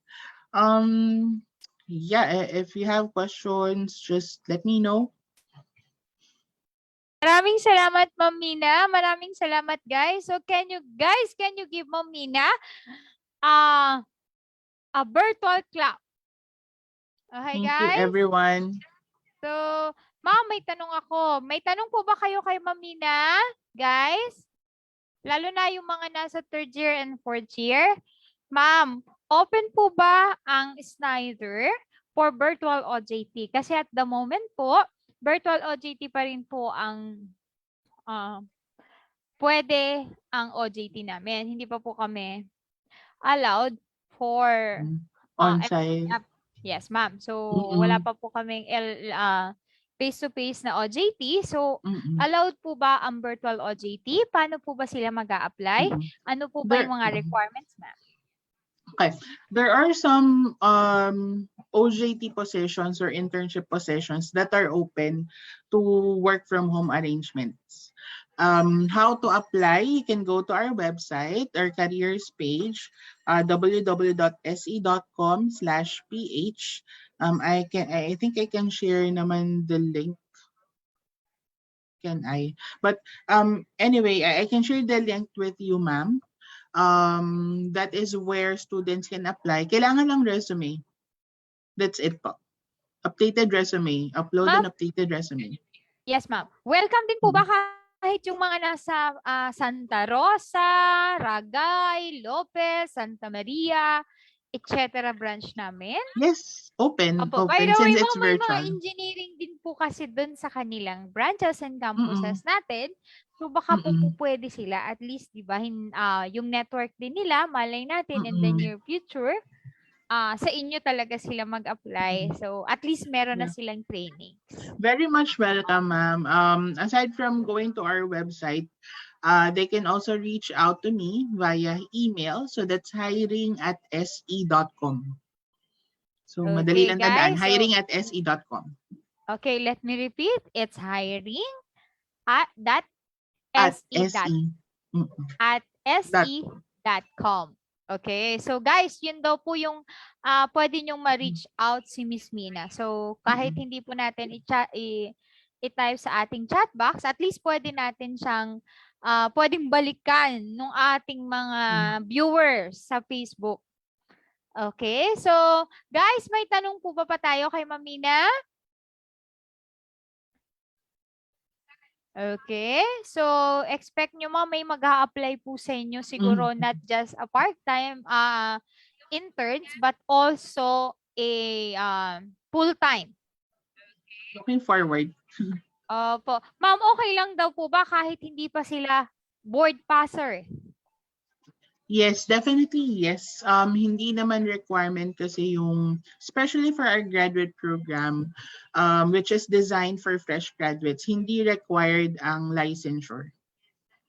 So they can actually, as early as now, if they're already in their, but I think third year, fourth year yata itong nasa group natin ngayon. But, you know, if you're graduating in the next 6 months, you can already start applying for the graduate program. Opo. Ma'am, para naman sa ating mga viewers na galing sa College of Architecture, Design, and Built Environment, meron po ba silang chance makapasok din sa SE? Yes, definitely we have a place for everyone in Schneider Electric. You know, hindi man siya graduate trainee, we do have other full-time positions for fresh graduates. Okay. Pati ma'am internship for College of Architecture? Yes, if they are looking for an internship that is not direct, I have to be honest, that is not directly related to architecture. We do have opportunities from them, but you know, honestly speaking, kung naghahanap sila talagang architecture, baka hindi namin kaya mabigay yung experience na hinahanap nila. But if are open to other experiences, pwede. Okay. So, maraming salamat, Ma'am Mina, and I'll see you later mamaya po. Yes. Guys, meron pa po tayong afternoon session. We'll be opening our Zoom meeting room at exactly 1 o'clock later. So, I hope to see you all, guys. Mamaya, meron pa tayong tatlong sponsor din, tatlong industry sponsor na magbibigay ng lecture sa atin on growth mindset developing emotional AI. And yung isa is marketing yourself in the corporate jungle. Tapos si Ma'am Mina uli. Okay? So, guys, kung wala na pong tanong, can you type 2 para kay Ma'am Mina? Andito pa po ba lahat? Please type 2 if nandito pa po lahat. Wow, buhay pa. As in, active pa lahat sila, ma'am. So guys, maraming salamat. I know na medyo naka-vacation mode kayo kasi una is sem break po kasi namin, ma'am, ngayon. So dahil nag-adjust ang aming schedule, sem break namin, and we'll be starting our second semester this coming 28. So alam ko nandun sila sa enrollment mode. So, alam ko yung puyat-puyat time ngayon dahil sa SIS. Di ba, guys? Relate? Nakaka-relate? Okay. Can you give a virtual clap to Ma'am Mina?